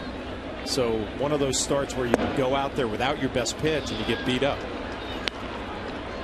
Now, what's interesting, though, is that never in his life has he pitched in a league that had the DH. He pitched in the Central League in Japan, which does not have the DH. Pitched in the National League that does not have the DH. How much tougher does it make to navigate a lineup? It's a lot tougher. I mean, you have some American League lineups that, a guy who hit 20, 25 home runs is ninth hitter. We saw that with Robinson Cano a few years ago as a ninth hitter. Obviously, you can't maneuver. I always thought it wasn't just the eighth hitter where you pitch around to get to the pitcher.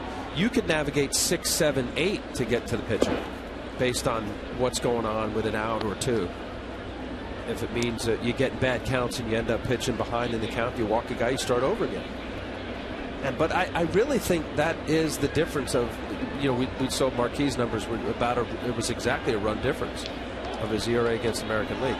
Yes, it's different in American League East. You make good points. Even in American League West, big ballparks there as well. The offense isn't as good. Last year, Kuroda, 13 and 16, 3.07 with the Dodgers. But as I mentioned, 12 starts against American League teams, 4.04. So in both cases, both pitchers, it's about a run more. But I want to go back with what you said, John. I mean, what we saw here of his 81 pitches, yes, he nailed some nice, there was a handful of pitches where you said, okay, that looked good. Clayton Thomas, he had a couple lock-up fastballs. I thought he did throw some good breaking balls. Soft ground ball to first. Mark Teixeira had to go around Rapata to tag out Burrows for the second out. But it was really a matter of execution of his pitch or lack of. Here you see Rapata getting in the way there. Get out of the way. Judge as to whether you think your first baseman's got it. That's a tough play all the way around. There's really no communication. You're taught as a pitcher to get to first base. Any ground ball to the right side. Nice play by Mark. Well, if you take a look at this lineup that Gardenhire's put together, he's made it very easy for Girardi with his left-handed pitching. Morneau, Parmalee, Burrows, and Thomas. 4 lefties in a row. That's how you can keep a guy like Rapata in. And you can see that Gardenhire has not brought his righties off the bench at this point because then the Yankees have righties out there. He's going to stay with his lefties as they go deeper into the game. It's only the 5th inning. But a manager looks at the lineup at the beginning and says, okay, this is where I can exploit one of my left-handers, and that's what Girardi's doing.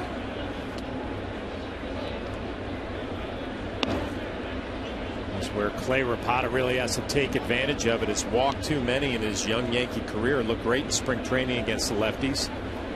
An opportunity for him tonight to get on track.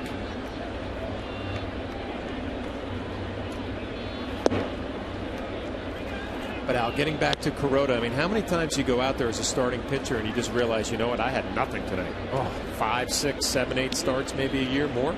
Oh, yeah. Well, for me, I thought it was more than that. As far as your A game, will you just go, wow, I feel great?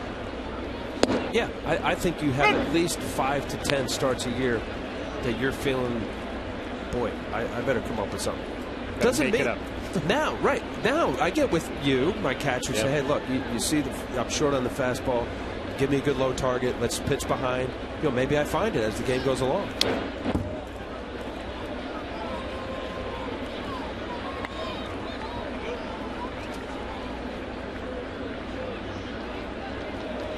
And I'm curious, when you're catching a guy based on somebody who has experience, whether you say gulp, he's not going to go 5, or you say, okay, you know, we got to work. We got to trick him. We got to find a way to trick him. You know, call pitch. The scouting report goes out the window. You start calling pitches, almost making it up as you go to see if you can get away with one.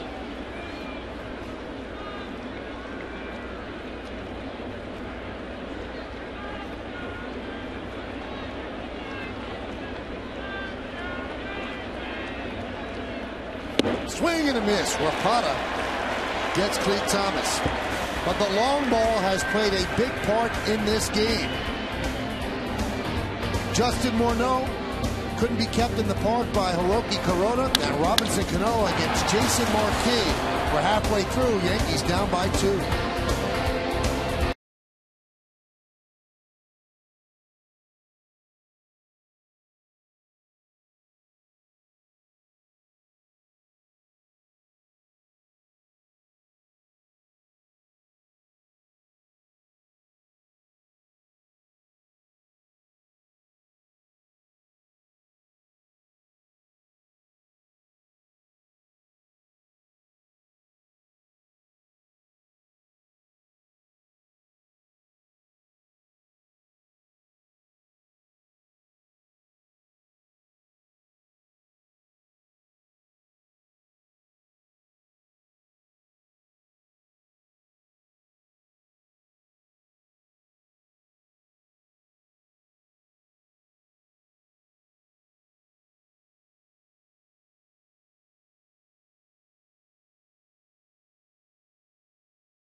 Our Kia scoreboard, the Twins lead 6-4, 10 hits as opposed to the 6 for the Yankees, and Jason Marquis back out there for the bottom of the 5th, and he will face the middle of the Yankee lineup: Mark Teixeira, Robinson Cano, and Nick Swisher.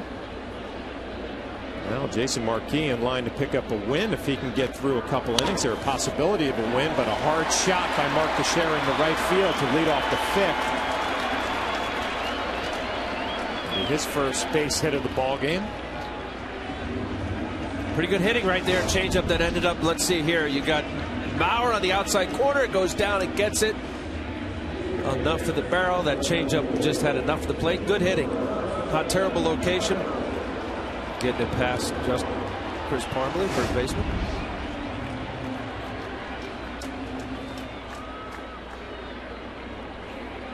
So runner on first, that'll bring up Cano. Cano with a double and a home run against Marquis. Yankees down 6-4, so Robbie stands in there as the tying run. I'll bring that up about Marquis because I can't tell you how many times I've had pitchers in the past say, you know, if I can get 3 outs in this inning, I'm in line for a possibility of a win. After it started off poorly, 3 runs in the first inning for Marquis against them. And all of a sudden he's saying, as bad as it's been, still have a chance to pick up a W. My first game with the Twins. Boy, I know it's the inning for a pitcher of record, but wow, you know, if that's even remotely going through his mind, not good. You got a long way to go. This Twins bullpen is not a strength. They've had some nice arms, done a good job. Matt Capps, their closer. Trying to tie it right there. Good change up there and a fastball count. Robinson Cano's been feeling pretty good about himself going the other way. His first at bat and then the home run is second. Big swing and a changeup and a 2-0 count.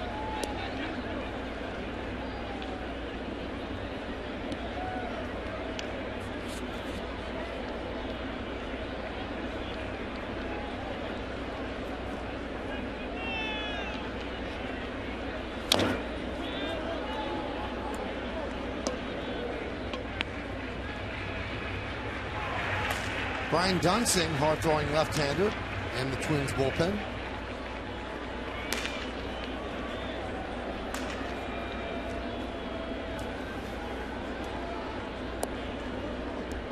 Dunsing came in that first night of the series throwing 95 or better. Real good velocity.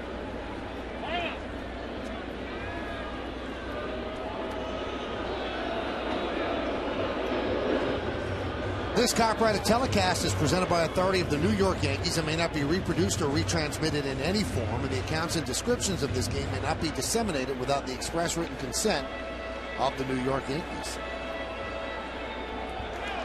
Howard towers all of his pitchers. I think he's like 6'6". He stands on the top of the mound. He looks down on everybody. Oh, it makes Phil Cousy look tiny.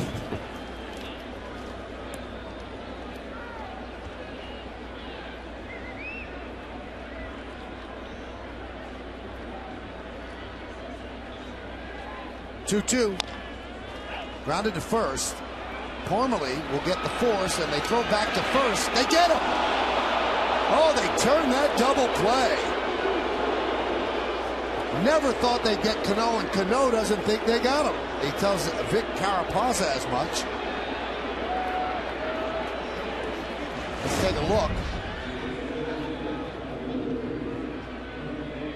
He's clearly safe. Wow, that's not even close. These Major League umpires are so good. That's not even close. And the Yesmo, boom. Wow.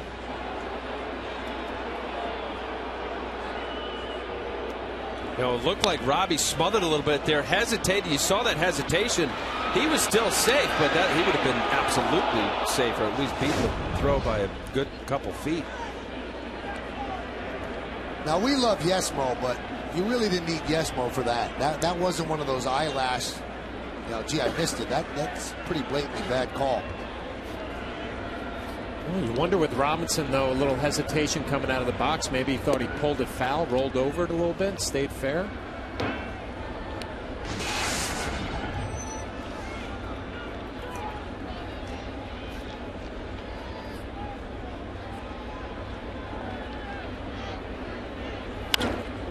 Fouled away.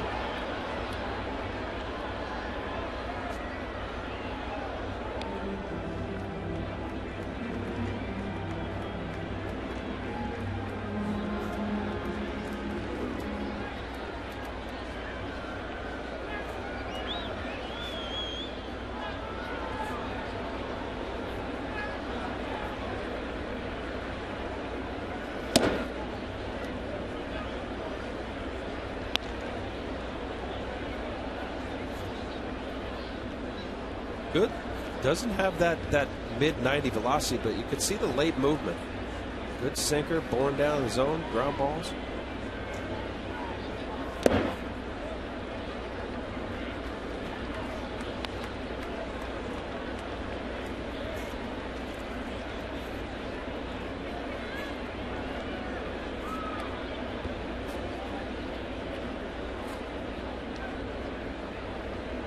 And the 3-1 to Swisher.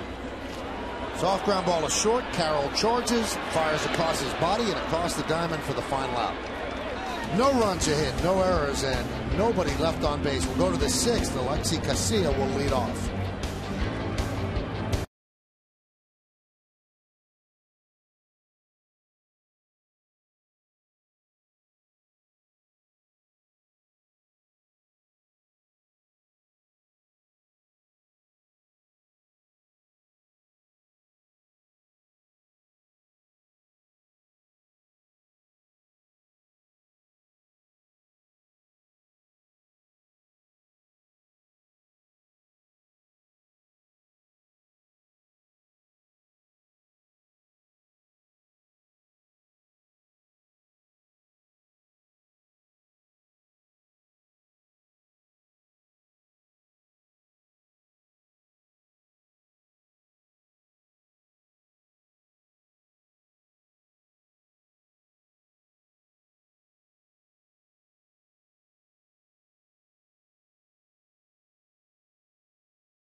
Baseball on Yes is brought to you in part by Kia Motors. To learn more, visit kia.com. By Burger King. And by J&R Music and Computer World.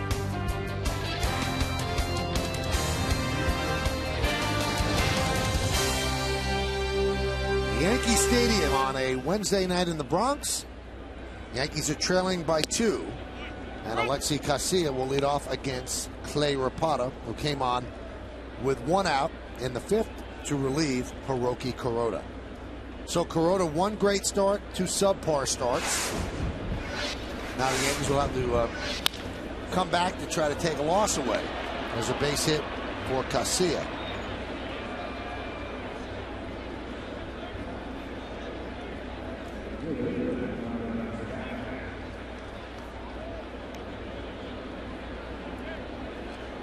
And Larry Rothschild will come out and talk with Kuroda. Interesting thing about the Twins when we see them for the first time this year, they were universally panned by the experts this year, picked near the bottom of the American League Central. But I think a lot of people said you can't figure Morneau's going to have a big year with the concussion syndrome. Mauer, after what happened last year, he's not going to give them that. John, if they get anywhere near what those guys have done in their MVP type seasons, I'm not saying they could win the Central, but they could be relevant. I'll tell you what, the 3rd game into this series, I feel a whole lot better about the Twins than I did coming to Yankee Stadium for the 1st game of the series. And for that fact, you didn't know what you're going to get from Morneau and Mauer. Willingham is a solid player who's gotten off to a great start in the middle of those 2 guys. You just wonder about the pitching, the lack of the pitching. Do they have enough to possibly compete? David Phelps warming up, and they got the news they thought yesterday. Scott Baker, really their #1 pitcher. He underwent Tommy John surgery, and he's going to be out anywhere from 12 to 18 months, although of late it seems like the rehab's been perfected where it is just 12 months. But that's a big blow. How do you replace those 200 innings and really good 200 innings? He was a good pitcher. So they're a little short starting wise. Yeah, and if you go into their winter, I mean, we talk about where team payroll is, and much of the money is in Mauer and Morneau. They weren't able to re-sign Michael Kadire. He's having a heck of a beginning season there in Colorado. Jason Kubel, solid left-handed hitters out in Arizona. Nathan came back, albeit not where he was a few years ago before surgery. Now he's in Texas. So you got your closer, 2 of your starters. You bring in Willingham, so there's kind of that uncertainty. And they had 99 losses last year. Their pitching was second to last in the American League. And in order to clean up the mess from last year, they brought back their really well-respected GM, Terry Ryan, who's been at the ballpark this whole series. And they want to get back to developing players because they have a higher payroll now. They kind of got away from what they did so well to get them to that point. And that's what Terry Ryan's trying to do, build up the farm system again and produce rather than go out and spend. But with the new ballpark, it gave them more of a revenue stream, and they certainly spent more money on payroll to their credit. Well, in addition to that, Terry Ryan, the architect for all those years of putting together very competitive teams, 95 through 2007. You mentioned Bill Smith came in, his assistant. They're going to have the 2nd pick overall in the draft. In the first 72 picks, they have 5 picks as a result of losing some of the free agents. And that's big for a small market team. And their reputation for all those years that you're talking about, Al, was a great scouting department. Take advantage of those first-round picks, the high picks, always produced. How many organizations, I remember Tampa Bay when I was there, they had a bunch of first-round picks and didn't pan out. And then all of a sudden they hit on a few of them. Price, Longoria, big-time pick.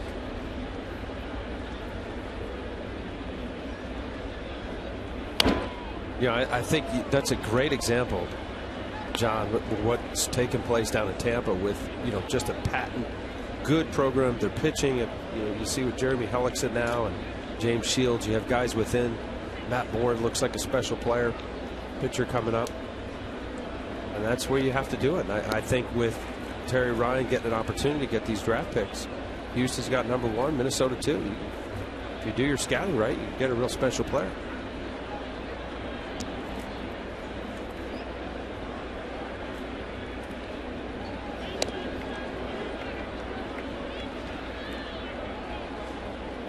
playing catch with Mark Teixeira.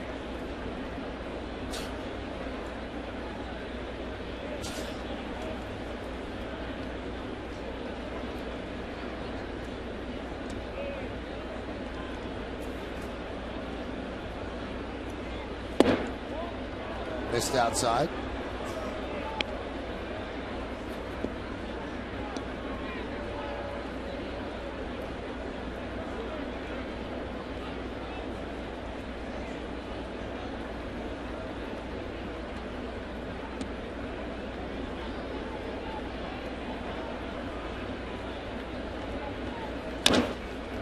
Chop to Chavez. He's going to go to second one. On to first. Double play. Around the horn, 5-4-3 to double up the speedy span. Quick turn at second by Cano. Well, and also Eric Chavez really got rid of this ball in good shape. Goes to his left and a little short arm flip to Robinson Cano. The strong throw across, and you figured any bang play would go the Yankees' way after the call went against them the last half of the inning. Robinson Cano double play. What do you think, John? I think you got that one wrong too. Yep. Yeah. A little payback, it looked like.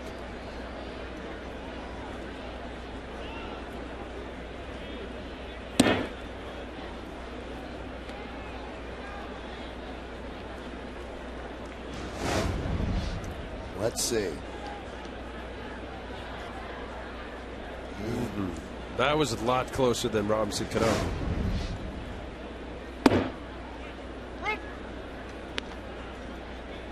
Well, I know there are 2 outs and you don't start a discussion, but we'll pick it up.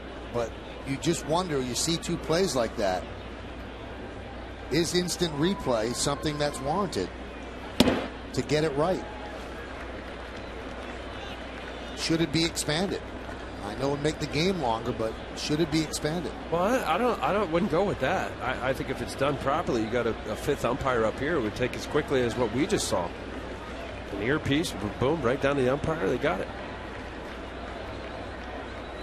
1-2. Strike 3. Jamie Carroll down looking. So good job by Clay Rapata. No runs a hit, no errors, and nobody left on base. Raul Ibanez leads off.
Text ball.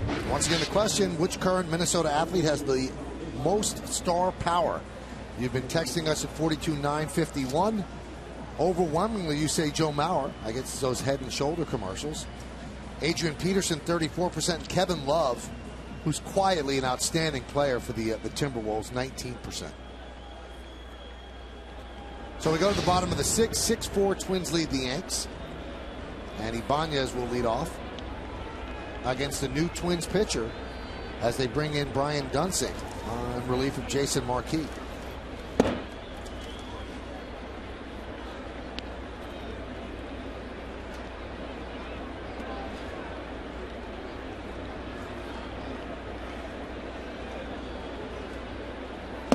John, we never got your take. Would you want instant replay? You know, I kind of like Al's idea, though. How quick that could happen. Have another umpire up in the booth, look at a replay, earpiece, let's go to work. My biggest concern is when... Is it too much?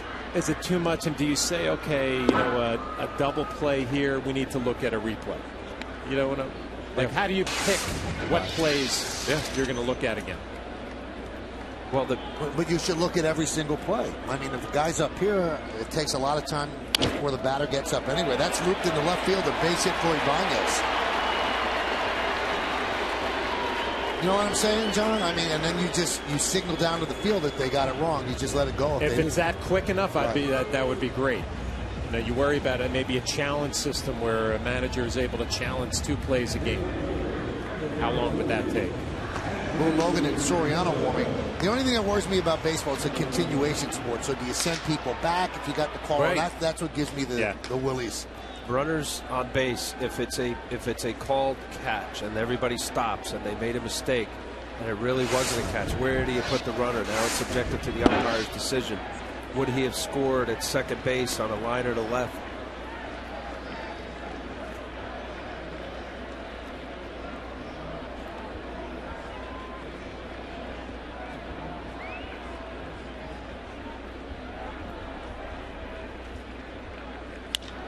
That one is driven deep to left field, but right there is Willingham. He makes the play for the first out. Tomorrow's starting pitchers, let's take a look at them. They're brought to you by Verizon Fios. Welcome to America's fastest, most consistent, most reliable internet. Welcome to life on Fios. Anthony Swarzak looking for his first win. Phil Hughes looking for his as well. Our coverage begins with the BP show at 6. Then the pregame show at 6:30. First pitch around 7:08. Phil Hughes was talking before the game. He said the fastball is there. He's got to correct some things he thinks he has. He's not overly worried. He thinks he can correct what he's done wrong in his first 2 starts. I mean, that's good. Obviously, you want Phil Hughes to think clearly, have nice side work with Larry Rothschild, the pitching coach, feel good about going into a start. And I think there's a lot of reasons why you would not think anything otherwise, because his velocity has been good. Eduardo Nunez is going to pinch hit for Eric Chavez.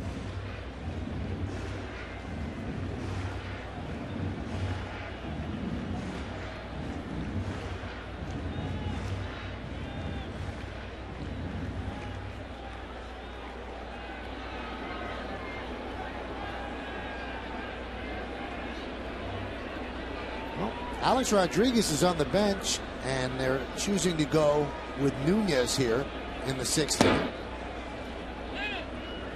And we repeat, during BP, A-Rod was putting on a show. Well, if the game stays like this, there will be a Alex Rodriguez pinch hit opportunity somewhere here in the next couple of innings.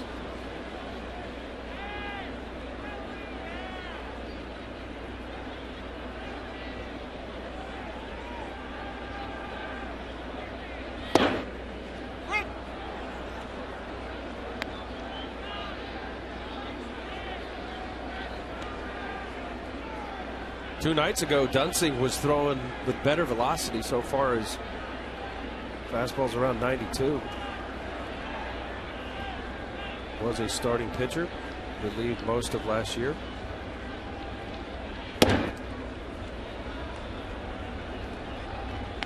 Watching Nunez up at the plate now, I had a chance to talk to Robbie Thompson, third base coach, before the game, and he said, you watch Nunez now, he's just more of a confident player. You know, the at-bats are better, fielding ground balls, kind of gotten over that hurdle. Getting an opportunity here, pinch hitting, coming in hitting .462. Popped up. Palmer Lee will make the play for the second out.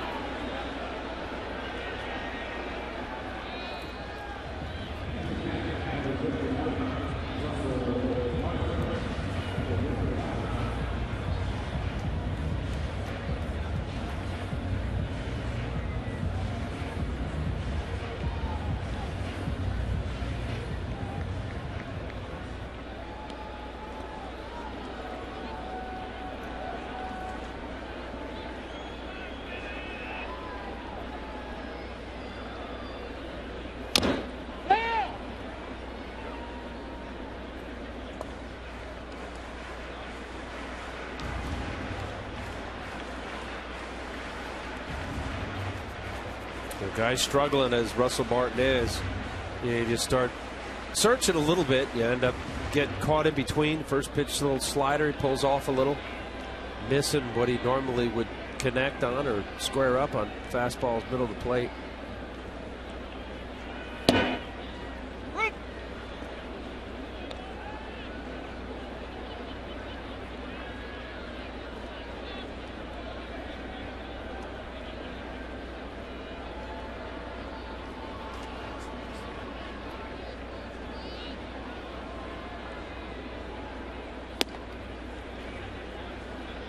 Count 1-2.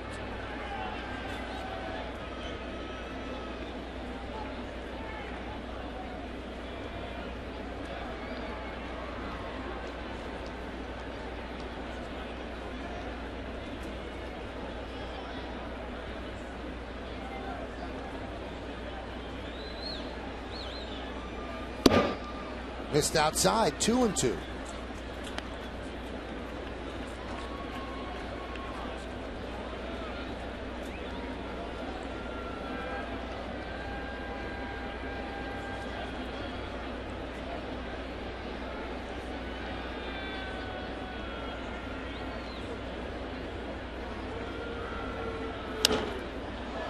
High fly ball, right field toward the line. Thomas, and he'll make the play for the final out of the 6th. No runs a hit, no errors, and 1 man left. We're going to take this to the 7th. Joe Mauer will lead off.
Check out YesNetwork.com's new Game Connect, our new social networking app that lets Yankees fans interact with each other and the broadcast booth while watching the game. See what other fans are tweeting about and get up-to-the-minute scores and in-depth pitch-by-pitch stats, all at YesNetwork.com. That's a pretty cool thing. Boone Logan will come on, and he'll try to get out Joe Mauer. Logan's done a nice job. This is his 6th game, 4 2/3 innings, 7 strikeouts for Boone. Opponents hitting 125 against him. And the Yankee bullpen so far in the early going has been splendid. 2.39 ERA in 37 2/3 innings. Cadillac scoreboard: Twins 6, Yankees 4.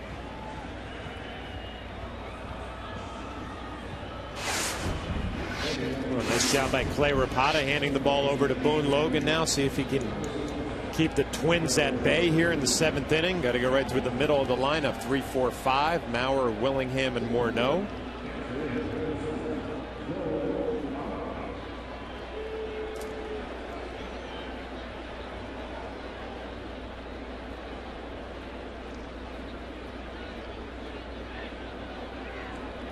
Al, you've seen this guy. You've seen what he does. He's won 3 batting titles. How would you get out Joe Mauer? What would you do? I'd pound him right in here, Michael. Stay upstairs.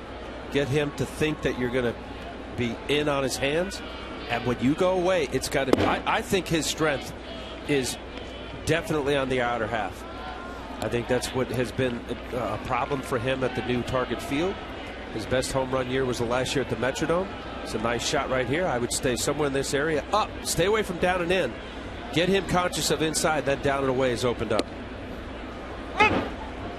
I think when he's feeling right, the first game he was pretty comfortable.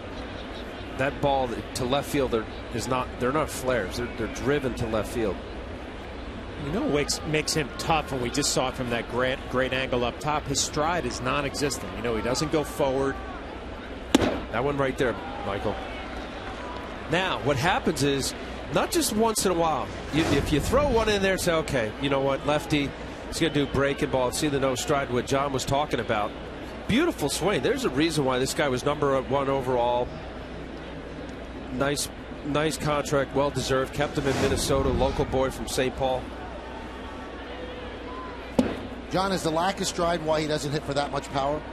It's part of it, but it's also why he doesn't swing at that pitch right there. I mean, that was a quality pitch from Boone Logan, down and away with 2 strikes, and he kind of flinched, but he wasn't out on his front foot. He wasn't fooled, and it's why the batting average is a lot higher than most catchers or hitters in this league. Again, a little bit of a flinch there, but the balance. You're right. The balance is reason why. You know what John's talking about. If he could keep that head still as he did, slightly out front, you see the front knee bent a little to where he maybe was baited in. But these are decent takes. That one wasn't as good as the take before. Good pitches by Boone Logan, just missing down and away. See, he just missed. Now that's a great take. Yep. See it out of his hand. I like that up and in window. I always thought, you know, the better hitters. Barry Bonds, you know, there was a window there as good as he was. I remember if you could get in that little spot for lefty on lefty. Freddie McGriff, you see a career resume. Certainly tops when it comes to catchers and offensive ability. 3-time Gold Glove. Legit star. Shame he got hurt the last couple years.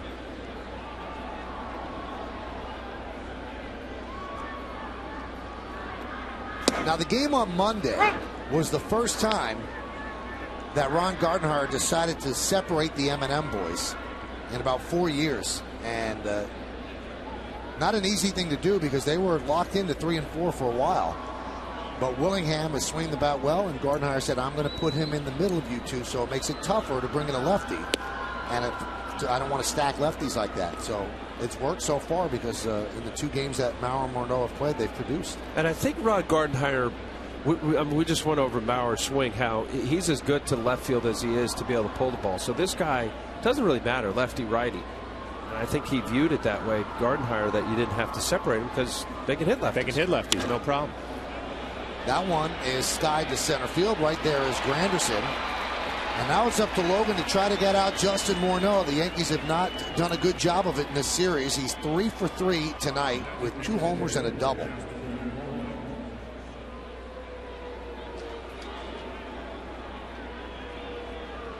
Well, it's been on the fastball, but he got a backdoor cutter that Kuroda just really didn't have much command.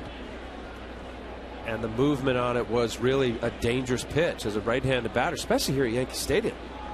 You know, if you're gonna open it up, let him go left field. That's what I'm saying. I'm catching here, big part of the ballpark, right? Make him hit the ball the other way. Everything he's done in this series.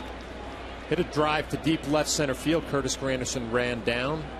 Those numbers are incredible. 7 home runs at the new Yankee Stadium, only 5 at Target Field, his home field, 80 games. You know what John's talking about, this area here, and come off it, feed off of his excitement of the numbers that John just talked about. There you go. Now the harder of the 2 breaking balls, hard to pull. The slow one, a good hitter can click it out front. As strong as Morneau is, he could still pop it out here at Yankee Stadium especially.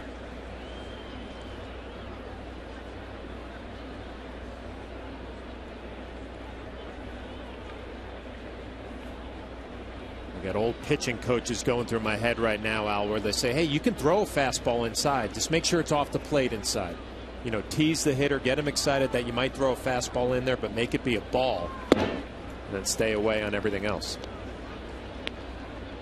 Yeah, and know the hitter. I mean, there's plenty of hitters in the big leagues that they don't barrel up every mistake. But as John was saying, I mean, inside, if you could establish a couple here, at least for Morneau to feel it, and know that you'll double up in there, now that opens up this spot over here down the way.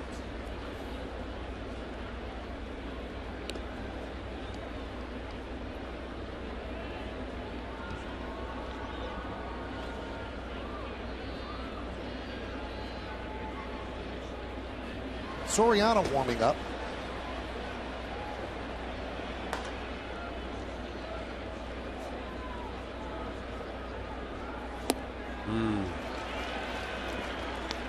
Logan making some good pitches. He made good pitches to Maurer, and Maurer laid off, and now he's 2-2 on Morneau.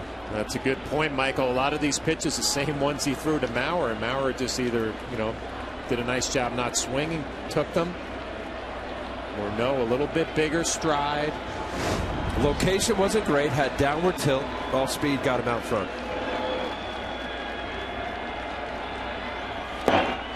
Swing and a miss, and they get Morneau. Really good pitching there by Boone Logan as he retires the tough Morneau. Smart. He showed a couple fastballs. Morneau has shown that obviously he likes the heater. Most big leaguers do, but lefty on lefty. Now the previous one, it was really about the off speed that got Morneau out front. That was just a good slider. He's committed, unlike Maurer, not as balanced. A little wave at the end there, hoping that he can foul it off. It's a good pitch from Boone Logan.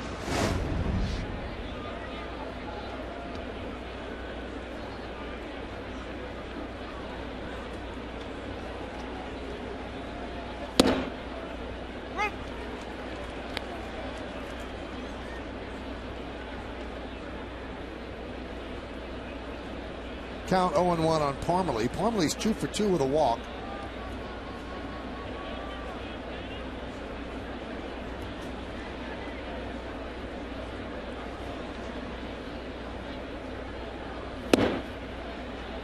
Another strike, painting the outside corner. 0-2. 94 miles an hour. You throw 94 on the block, you're going to get people out.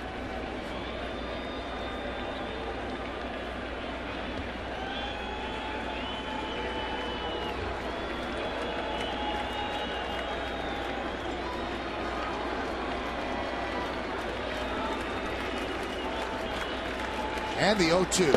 Swung on and missed. They get him. Big inning for Boone Logan. No runs, no hits, no errors, and one man left on base at the end of 6.5. They're getting up and stretching here at the stadium. Twins lead the Yankees 6-4, but we'll stay right here and listen to God Bless America. Rise and offer a moment of silent prayer as we remember the servicemen and women who are serving our country at home and around the globe. Thank you. Now join in Kate Smith's rendition of God Bless America.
all of that information, I mean all of it, on the post-game show. Meredith Barakovich will work the clubhouse.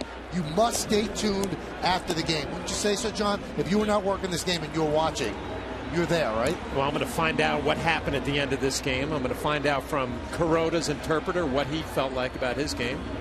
All you need. And maybe the rest of the American League. Time for the game summary, brought to you by your local Nissan dealer. 6-11-0, beating 4-8-0. Morneau, 2 home runs, 3 ribbies. Cano, a double, a home run, 2 ribbies, 2 runs scored. And as John said, Kuroda did not pitch that well in this game, but the Yankees are still in it. Bottom of the 7th inning, Derek Jeter leads off. Yankees are down by 2. Brian Dunsing on in relief of Jason Marquis.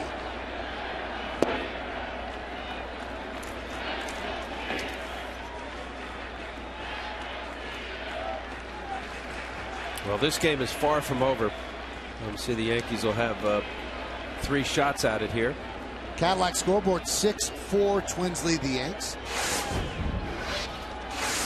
Hot shot up the middle, a base hit for Jeter. He's 2 for 4, and he leads off the 7th.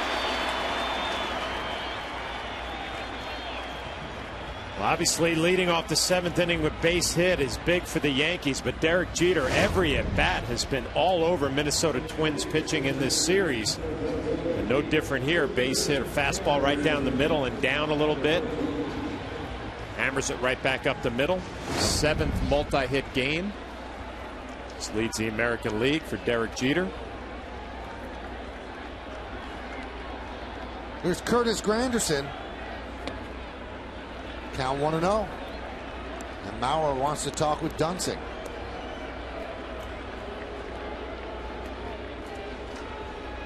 Let's check things out with Bob Lorenz. He's got something more to tell us. Bob, tell us something.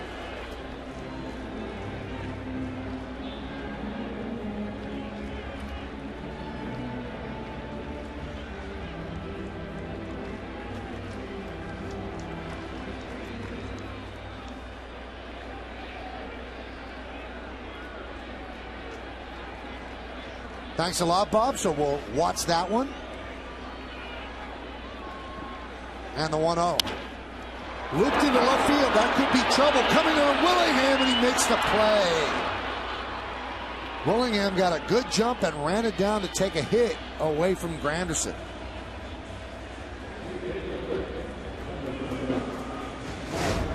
Willingham, not the fastest outfielder, but looked like he got a good enough jump. Slowed up a little bit. I don't know whether he thought it was going to maybe go over his head, but certainly got there in plenty enough time. Nice play. Hey, speaking of that Red Sox score that Bob just updated you on, we'll be at Fenway on Friday. 3:15 start to the game. Yankees and the Red Sox, and we'll be on at 2.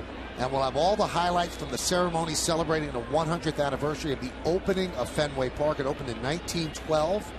Should be a fun day there, and we'll have everything for you. And you'll see all the best of the ceremonies they have, and all the storylines that the Red Sox are involved in, and then a Yankee and a Red Sox game. Doesn't get much better than that, right? No, I'm looking forward to it. I'll be watching. You watching? 3:15 Friday afternoon. Kids will get home from school. Or TiVo. DVR, TiVo. TVR, yeah. A 2-run ball game here in the 7th inning for the Yankees. Interested to see how they respond as Burton getting loose in the Twin bullpen. You know, early on, you try to figure out a personality of a team. Are they going to be the team that plays 27 outs? Has some dramatic comebacks late in ball games where you never feel like you're out of it. See how they do tonight.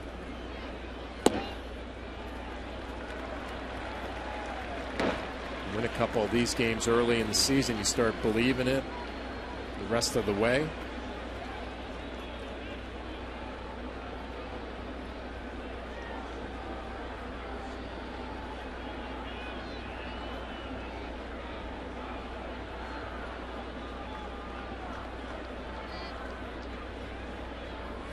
Line drive, base hit to left field. Jeter's at second to Sherrill with his second base hit of the night, and the Yankees have the tying runs on base. Nice to see Mark Teixeira getting hot here. Fastball, 3-1 count. Puts his foot down. Pull hitter both sides, ripping that ball. That ball was actually outer half. Nice level swing. Rick Anderson trying to calm down Ryan Dunsing. Go over a little scatter report.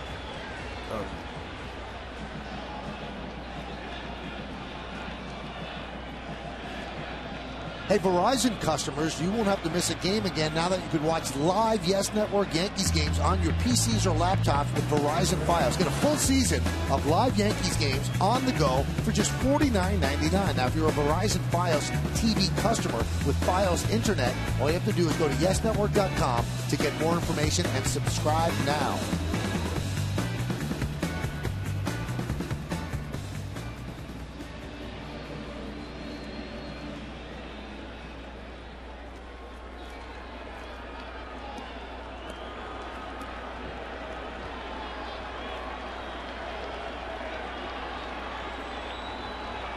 Robinson Cano, 2 for 3, double and a home run.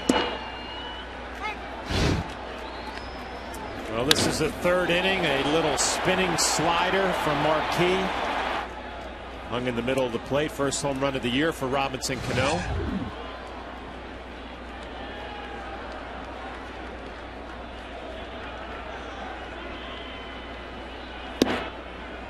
There's a strike. 2 fastballs he took from Dunsing in the first game of this series. Robinson Cano was up against Dunsing. First pitch slider he swung at. Oh, ground ball out. Now here you see Dunsing attack. Wonder if Robbie was sitting breaking ball.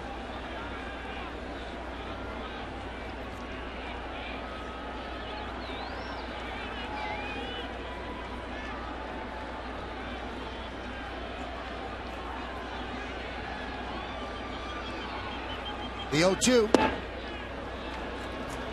Good take there in the count 1-2. Yeah, good pitch by Dunsing. Good take by Robinson Cano.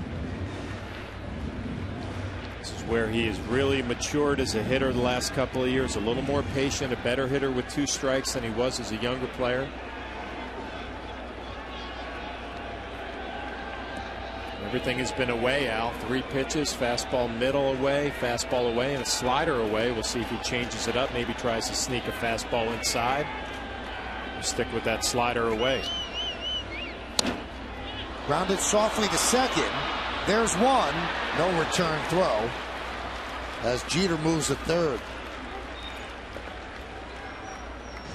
Break right there, I think, for the Yankees. Pretty much a tailor-made double play ball. Looked like Castillo had a little tough time getting it out of the glove.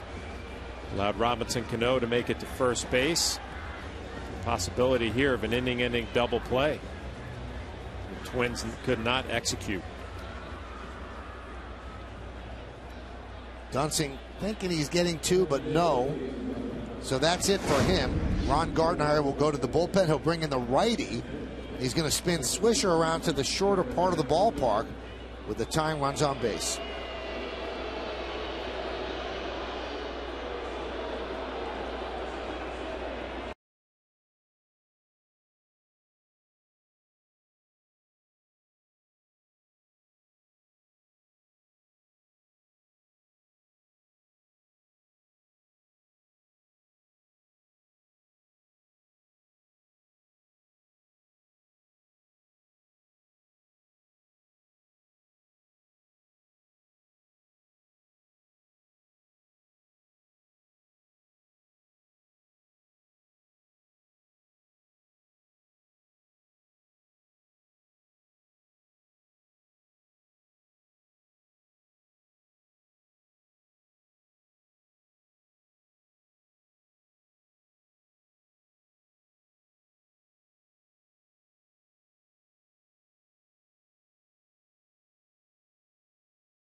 sits down with Michael Kay for a new GMC Presents Center Stage. This two-time Tony Award-winning New York native chronicles his stage and screen career, including his memorable role as Ferris Bueller. It's a new Center Stage tomorrow at 11 o'clock, only on Yes. Kennedy. Remember Look at that? you, yeah. Love that movie. No movie lines. I remember that movie. It's a good movie. That young lady just got proposed to. Oh. And I think she said yes. Well, congratulations. Best of luck. Happy life together. And I hope that tomorrow you celebrate by watching Center Stage with Matthew Broderick. There's the guy. Young love. It's beautiful. Did you say Jared Burton, right-hander, comes to face Nick Swisher. These are the numbers on Mr. Burton. This is his 6th game, 3 2/3 innings, 3 hits, 4 strikeouts, 7.36 ERA. Swisher tonight with 2 RBIs in the 1st inning, lined out to first in the 3rd, grounded to short in the 5th. Cano's at first and Jeter is at 3rd. We're in the bottom of the 7th. The Yankees down 6-4.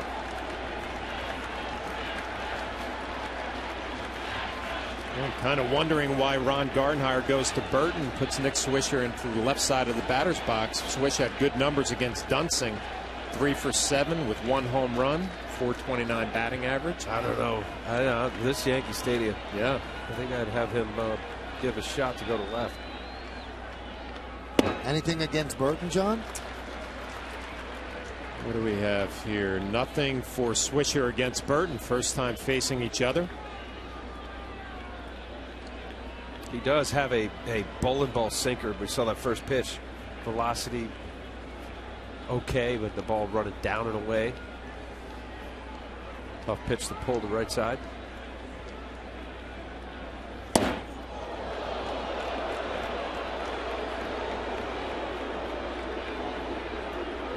(2-0) fastball count. Dangerous count for Burton.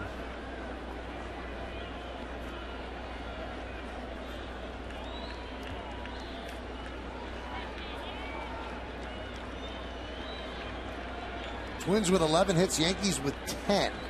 Yankees threatening again. The 2-0. Hammered foul. A little too quick on that one. Coming right at Nick Swisher, huh? Down and in. Down and in. 2-0. Broke his bat then. The danger nitro zone for left-handers. Let's see where this ball gets on the barrel. Ooh. I think he just wrapped it a little too much. Barrel out in front of his hands.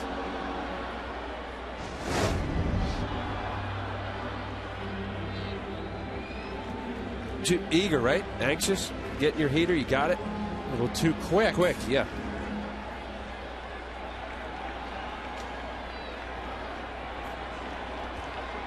Even watching Nick from the side there with that kind of little abbreviated leg kick. Maybe he got a little too big too. You know, try to do a little too much. Ooh, that was a nasty pitch. Nick had a big home run last week in Baltimore. Ended a long night. Back leg bomb.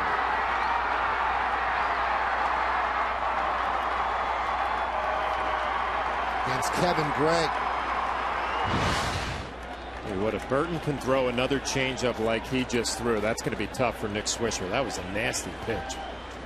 Great action down and away. 3-wiggle, 2-2. Fouled away. There it is again.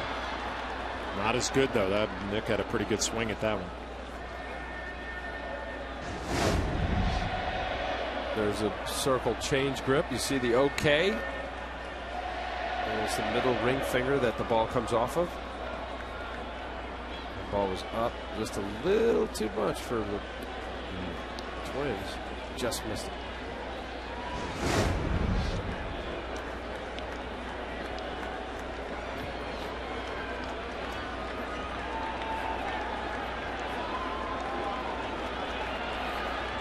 Fastball in here. Fastball right? in, that's what I think. I mean, based on the 3-wiggle 2-2.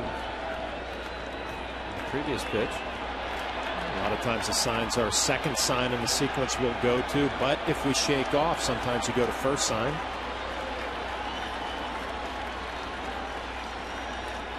Two balls, two strikes, 2 outs, 2 on. Foul back. Went with the fastball that time. Right.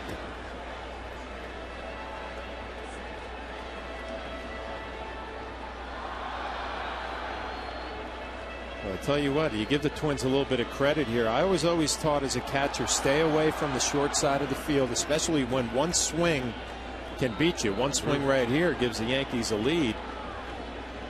Twins and Burton and Mauer have been going inside on Nick Swisher with that fastball. It's a change, I think. He gets him. Nick Swisher strikes out against Burton, and the Yankees strand 2.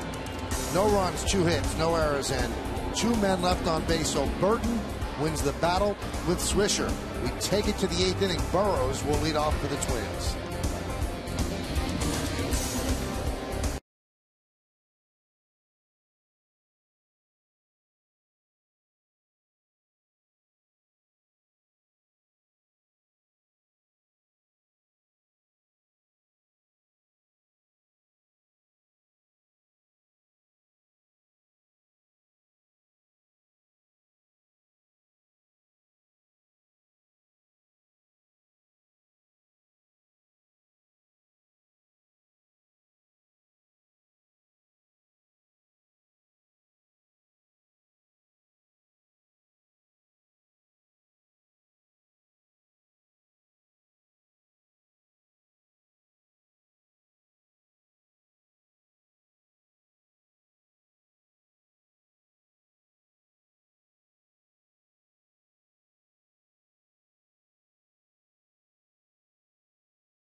The official hybrid of the New York Yankees.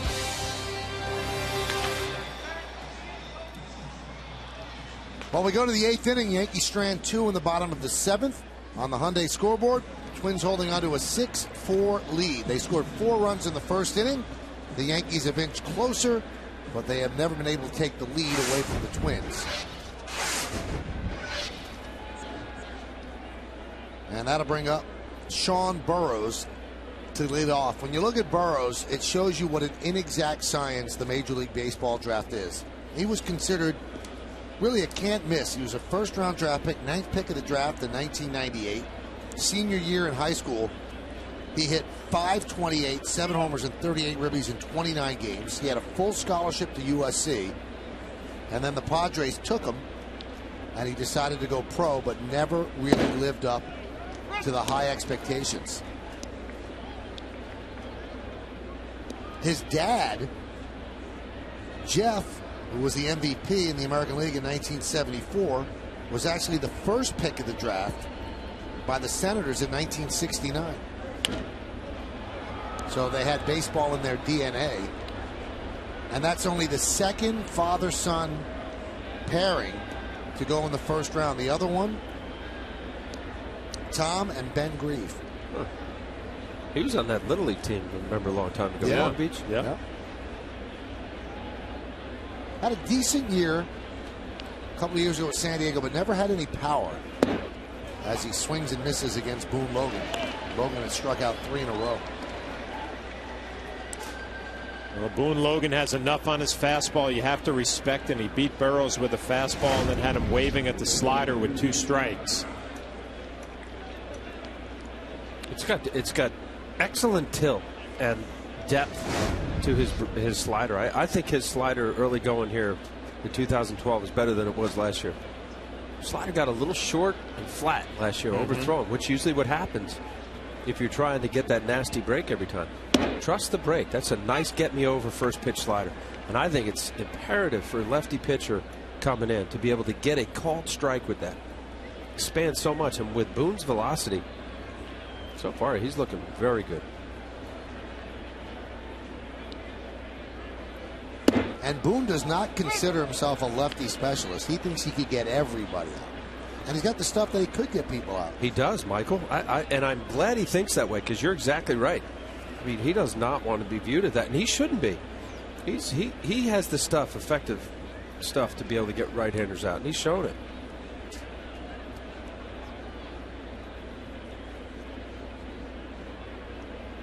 The 0-2. 4 strikeouts in a row for Logan.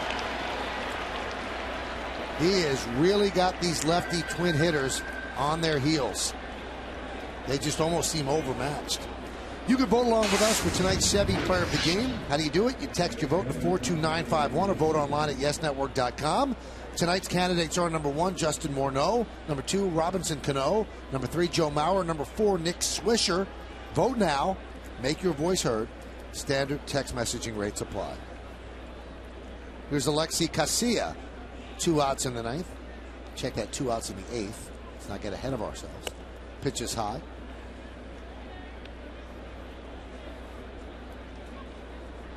Casilla with 2 hits today.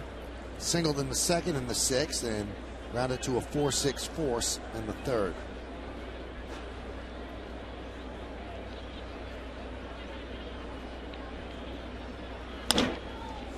Hot shot inside 3rd for base hit. Kicks off the wall right out to Andrew Jones. Casilla is going for 2, and Jones lollygags it and flips the ball into 3rd.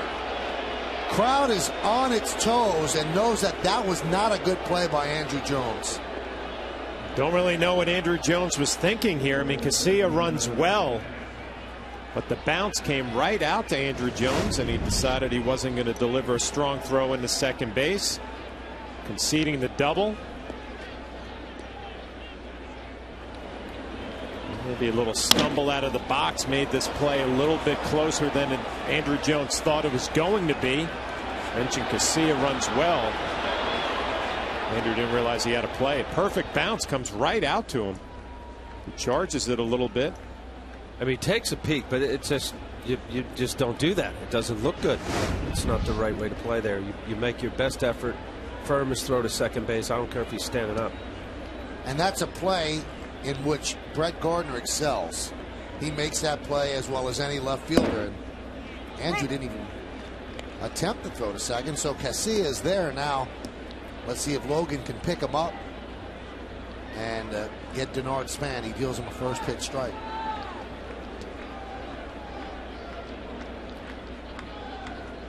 Granderson and Jones very shallow.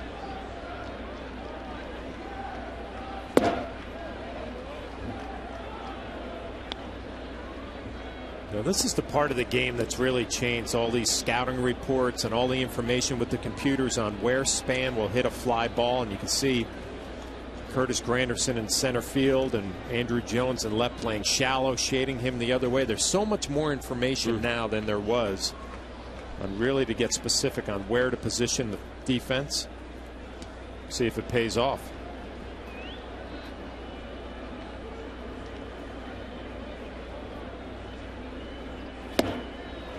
One and two.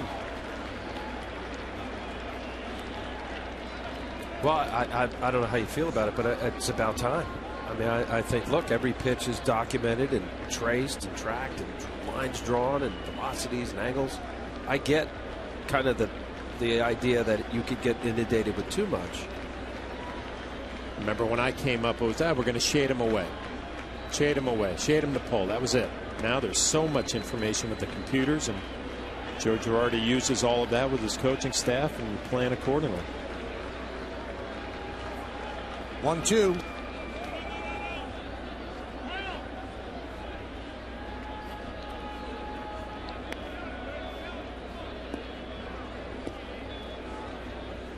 think, a part of that whole defensive alignment. But Granderson plays a very shallow center field. I mean, you know, where he is right there, that's almost National League pitcher shallow. And he, since at least playing with the Yankees, is a guy that feels comfortable playing in and then going out after the ball, as opposed to the opposite. The 2-2. Grounded to short. Jeter, the long throw. Scooped up by Teixeira for the final out of the 8th. Solid performance by Boone Logan. No runs a hit, no errors, and 1 man left. Bottom of the 8th inning coming up. Raul Ibanez will lead off as the captain guns down Span.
Mason postgame as Bob Lorenz recaps tonight's action and brings you the latest updates from around baseball. Plus, Joe Jordy's manager's report and Meredith Morakovitz talks to the team in the clubhouse.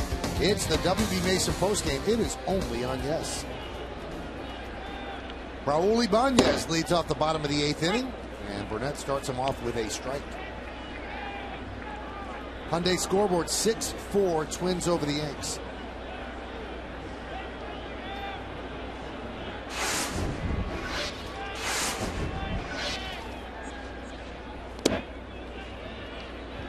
Count 1-1.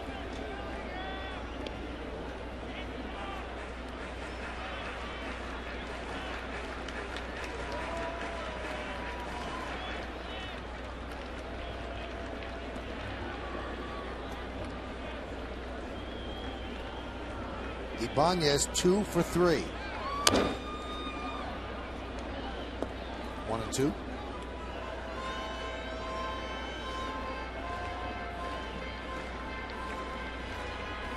I don't know if this was the Minnesota Twins pitching plan against the Yankee hitters, or maybe they got a little schooling of what Pavano was able to show after he settled down this first game of the series. But these right-handed pitchers especially have thrown very good changeups and a big dose of them against these Yankee hitters.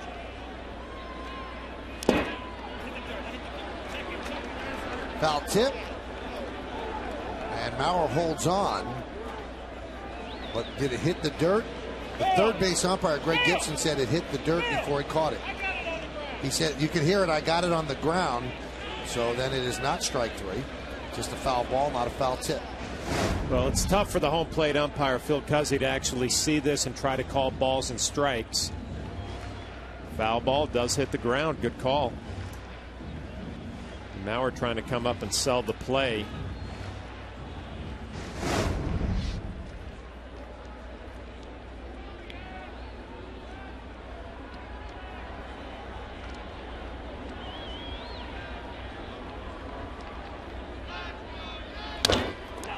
Grounded to first. Parmalee flips to Burton. One away.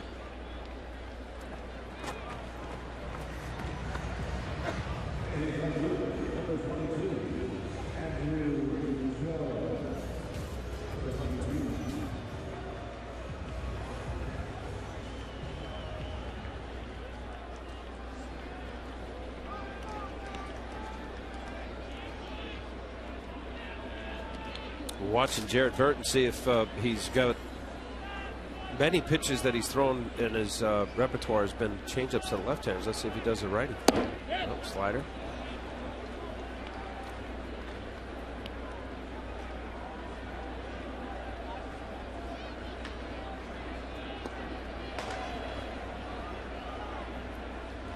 Soriano getting ready.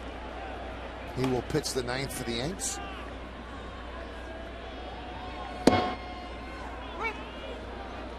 Count 0-2. Change up right on right. Good pitch. Well, I know I saw the ERA at Jared Burton, but he's not pitching like a guy with a big ERA.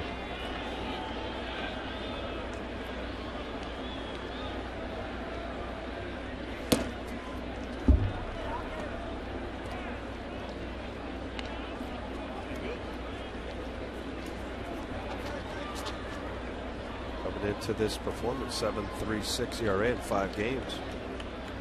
Early in the season, only 3 2/3 innings.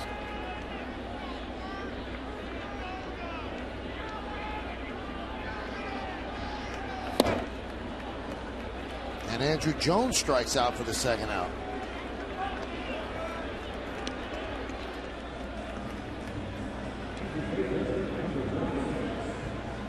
So 2 down. And that'll bring up Nunez.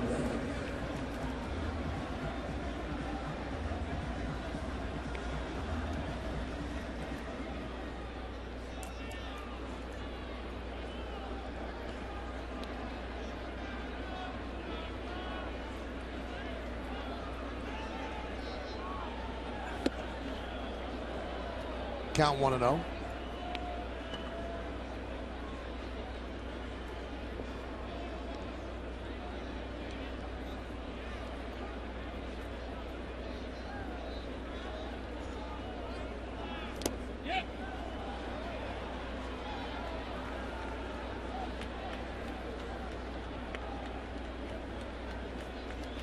Nunez pinch hit in the 6th inning, fouled out to Parmalee at first. Eric Chavez had started at third, a total night off, it seems like, for Alex Rodriguez.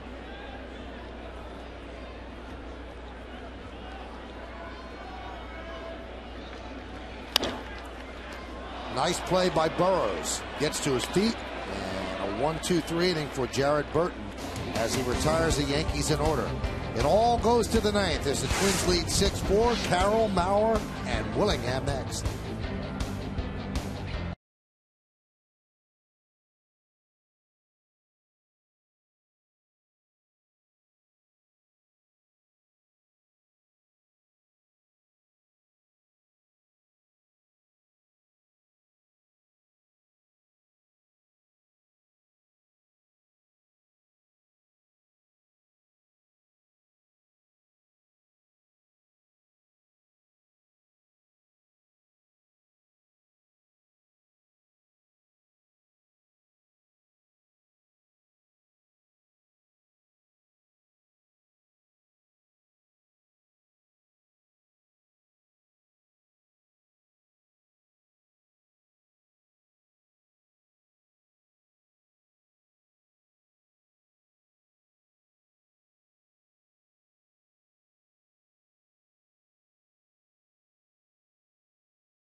been no different. The top of the first inning, a 2-run shot into the Yankee bullpen, and then he follows it up in the top of the 5th. No doubt about this one.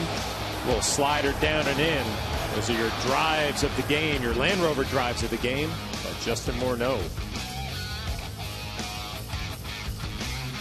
All right, so the Yankees have to hold it right here. They're down 6-4. They will try to make it up at the bottom of the 9th inning. A tough part of the order coming up. Rafael Soriano on the mound, and he will face Jamie Carroll. And there's a strike.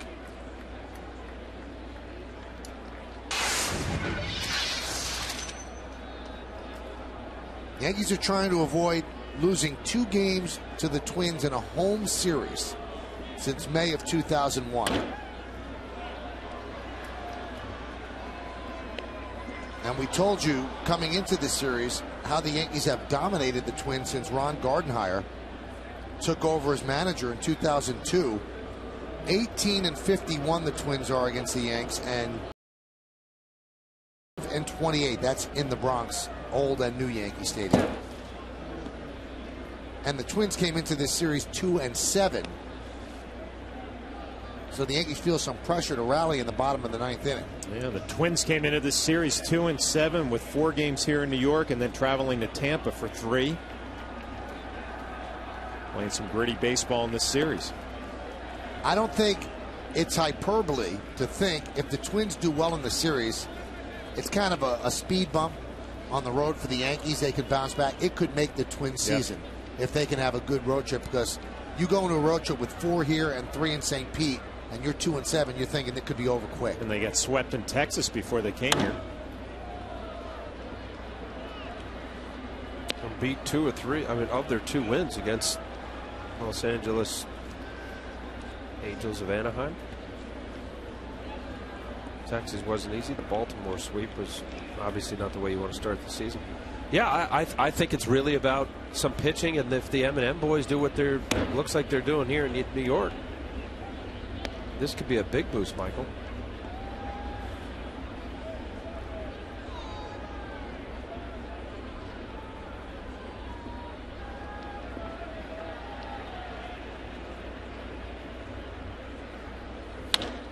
Lined right at Teixeira. Carroll hit it hard. Carroll is a Minnesota Twin type of player. He runs out every ground ball, works the count, makes the plays in the field. You can see why he would fit right in what they do. It's just a tough at bat every time he steps up there. Good approach, middle of the field the other way. Plays within himself. All the cliches that you always hear about players. Michael's right. It's Minnesota Twin type player.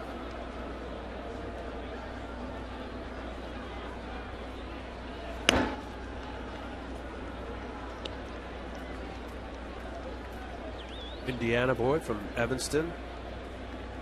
Grew up idolizing Don Mattingly. Talked about what a thrill it was for him playing for Donnie out in Los Angeles.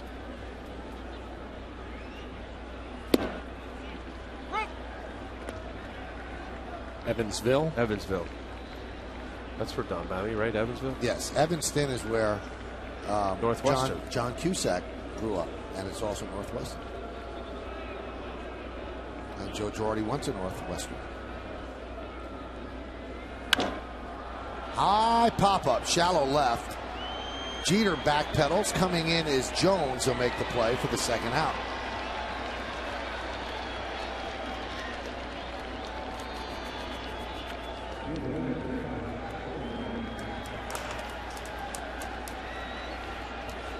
Matt Capps, the closer, getting ready.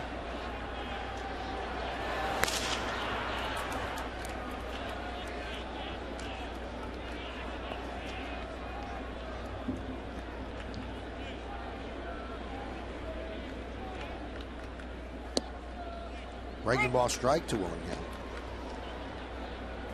Got a hitting streak on the line. Josh Willingham right here, 0 for 4. 11 games in a row coming into this game.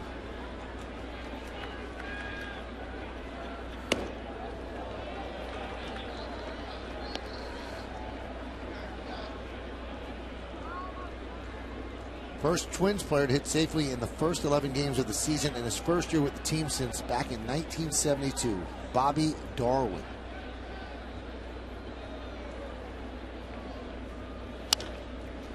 And now he has a 12-game hitting streak.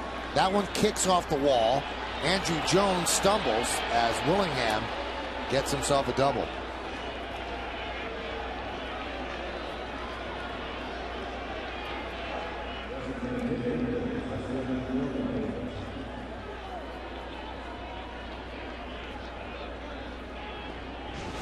Josh Willingham getting a double down the line here. Let's see now that Karam stops it. Andrew Jones making a better effort than he did the last time the ball was hit out there. Slipping, conceding obviously the double there.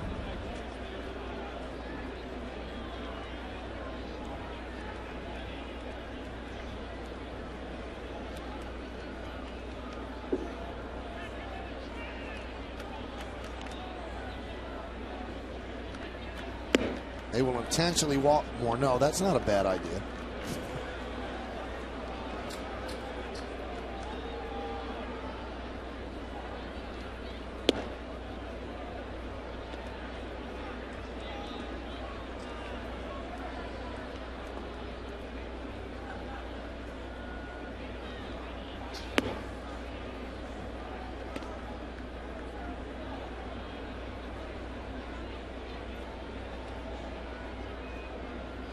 Talking things over with Larry Rothschild.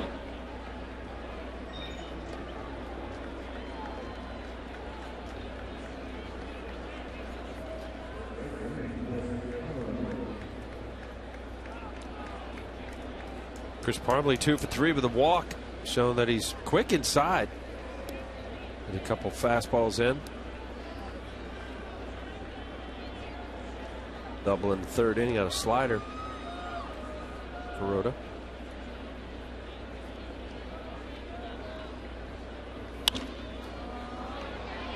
High fly ball down the left field line, and it falls untouched and bounces into the seats.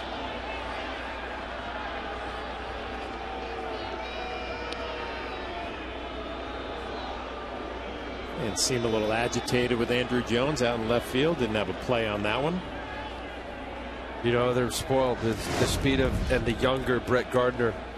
Yeah, maybe 10 years ago, Andrew Jones might have been able to make that a lot closer. He's just older, not as fast.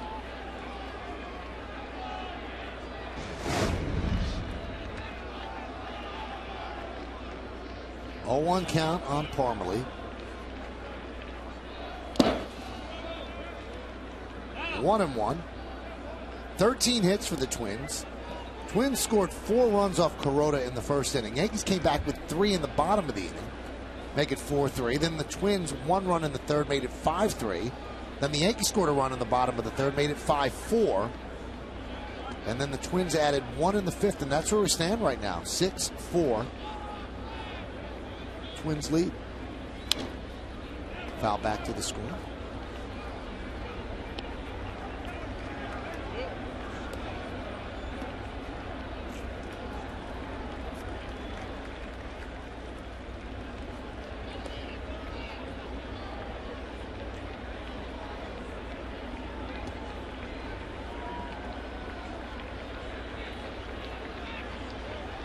And the pitch. Skied to left field. Backing up Jones on the run. Toward the line, he makes the play for the final out of the 9th inning. No runs a hit, no errors, and 2 men left. We go to the bottom of the 9th. It'll be 9-1-2 in the Yankee order. Do they have a rally in their bones?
take a hack because Alex Rodriguez will come off the bench and pinch hit.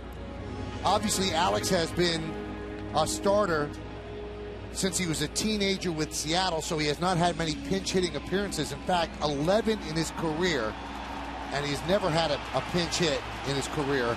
And in those 11 at-bats, he struck out 4 times. So he will take his turn now against Matt Capps. Well, you see the numbers for Capps: 2 saves in 2 situations, 5 hits in the 4 innings, only 1 strikeout.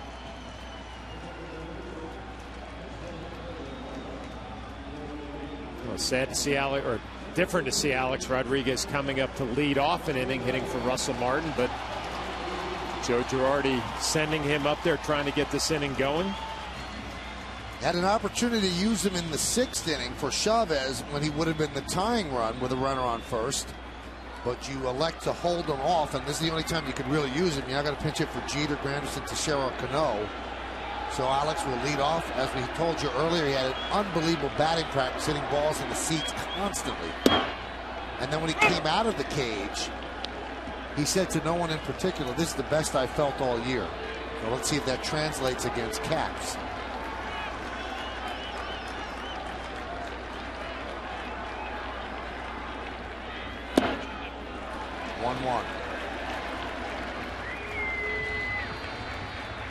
Just watching Alex Rodriguez, I always watch his front leg and see how high that leg kick is. Watching the 2 takes, the leg kick is very, very abbreviated. Almost looks like he's spread out a little bit. Maybe that's why his batting practice was so good. Using his hands a little bit more. It looks a little more spread out to me right there. Clip the outside corner for strike 2. Crowd of 36,831 here at the stadium. Been raining off and on all night. 3rd game of this 4-game set. These 2 teams have split the first 2. Tomorrow night, the finale, we'll have it here on Yes, the 1-2. BP show starts at 6. Pre-game at 6:30. First pitch right around 7:08.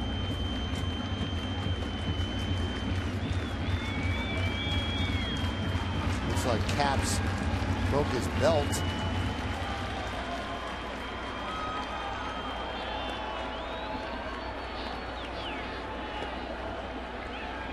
They're all straightened out.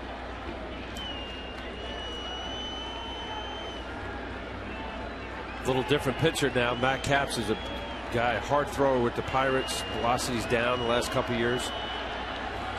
More of a slider, sinker, closer. The 2-2. Grounded to third. Burrows. And there's one away.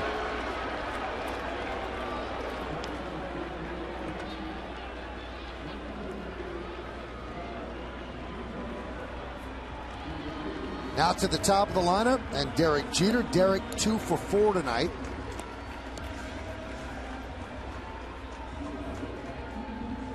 Hitting a lusty .377 in the early going. Off to a great start. In stark contrast to last year, when he kind of stumbled out of the gate, questions were asked. He hurt his calf, went on the DL, came back a different guy. Or at least a different hitter. Always worked hard.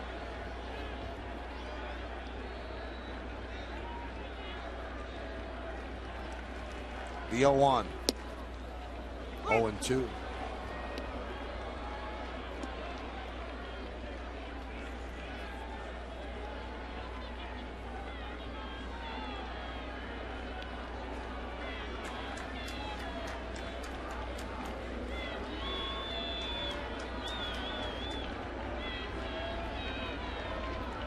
The 0-2. Foul back.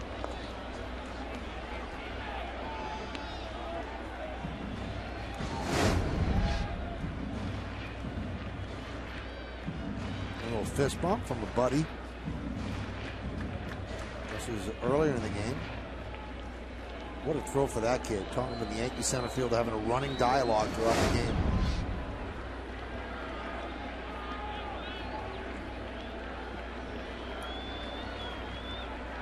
The 0-2. 1-2.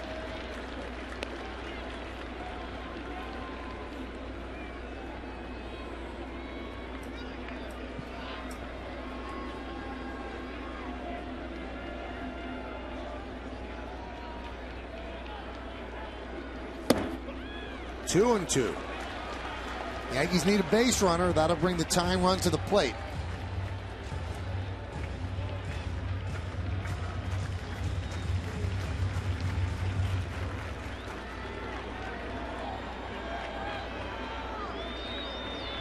Caps deals. Fouled away. You know, this at bat right here, you're just looking into how Derek's approach against Matt Capps, who's thrown some pretty good fastballs.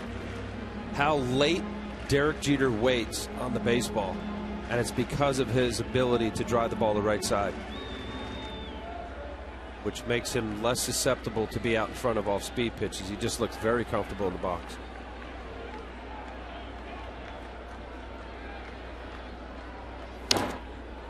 Just stays alive, fouls it off. Yeah, good pitch right there by Capps, and a nice job by Derek Jeter to foul it off.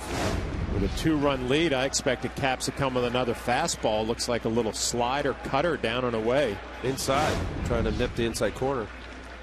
But just even there, I mean, you know, he's out in front. There was a changeup where he saw it well down, fighting off the close fastballs. And you sense that as a pitcher. You know, when you make a good pitch and you got a guy like Derek that's locked in, you got to be absolutely on corners and pitch backwards. Battling. Still 2-2. Those are quality pitchers' pitches, those last two. And Derek's able to spoil it. See who wins this battle, though. I mean, we're used to seeing these at-bats from Derek all the time where he fouls off pitches, has quality at-bats, but this guy's in the dugout for the Yankees paying attention. He can come through with a base hit or a walk right here. All of a sudden, you start believing you can make something happen here in the bottom of the ninth.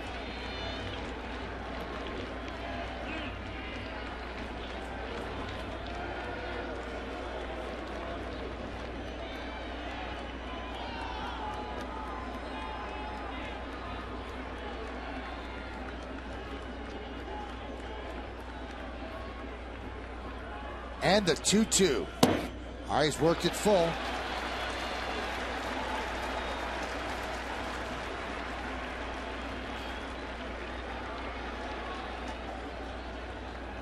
A 10-pitch at bat.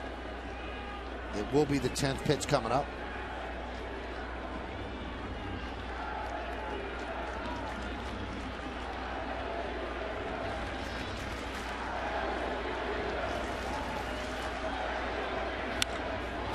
Driven out to deep right center field. Span on the run. Going back. Gone. See ya. A home run for Jeter. He wins the long battle and pulls the Yankees to within one. 4 home runs now for Derek Jeter. That's quite an at-bat for the captain. Well, what a year. What a start to the year for Derek Jeter. But you're right, Michael. What an at-bat. Mentioned his teammates in that dugout paying attention to how it would work out. Well, Derek Jeter wins the battle. Fastball middle in. And like he's been doing all year in his whole career, going the other way and driving it in the Yankee bullpen. A little bit of life here at the new Yankee Stadium. There's a strike to Granderson. Just absolutely marvel at that at bat. And if you look, you know, the last inning or so, at least in the 8th inning, there were 12 pitches in the 8th inning, Michael. And that's why when you appreciate what Derek is doing right now, that was a tough at bat for Capps to try to get Derek out. The power that he's shown in right center field. 10-pitch at bat in the 8th inning. 12 pitches were thrown to Ibanez, Andrew Jones, and Eduardo Nunez. You know, fight every single pitch. Granderson goes down on strikes, and the Yankees are down to their final out. I give Capps a little credit right there after that long at bat to Derek Jeter ends up in the home run. He came right back on Curtis Granderson and got tough. 79th game last year before he hit his 4th home run. Three-hit game for Jeter tonight, the 266th three-hit game or more hits in his career, 3 or more hits. So it comes down to Mark Teixeira, 2 hits tonight.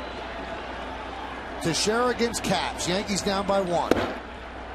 Cap fires a 94-mile-an-hour fastball for a strike.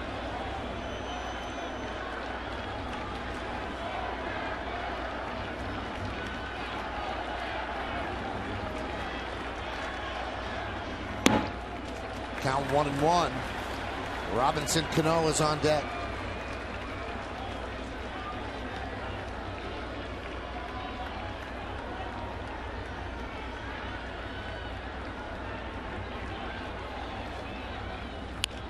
Check swing, foul back. Last 4 games, Teixeira starting to heat up. Still hasn't hit a home run though. 7 for 16 with 2 ribbies.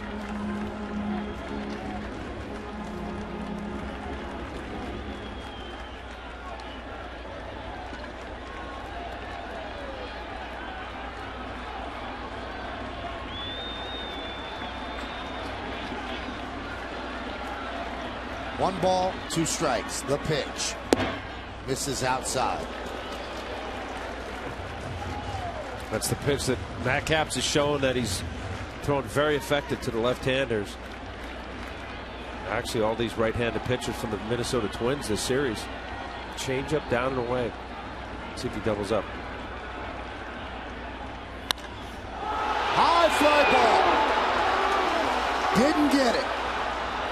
Cleet Thomas is there and makes the play, and that will do it as the Twins beat the Yankees 6-5. Just missed it. So Derek Jeter pulls the Yankees to within 1 with his 4th home run of the year. Mark Teixeira looking for his 1st home run. Just missed it with a high fly ball to right. Cleet Thomas right in front of the warning track makes the play, and the Yankees lose 6-5.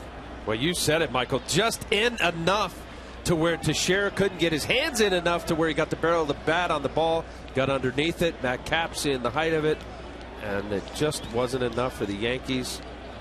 See Cleet Thomas, he's got it camped. Just missed it. Tough loss for the Yankees as they lose the 2nd game to the Twins in a series here at Yankee Stadium for the first time since 2001. Disappointing loss indeed. Stick around for the postgame show to find out who's today's Chevy Player of the Game. Ron Gardenhire, who's had so little luck here in the Bronx, enjoying taking 2 out of 3 from the Yankees. The finale tomorrow night. We'll come back and wrap it up in a moment.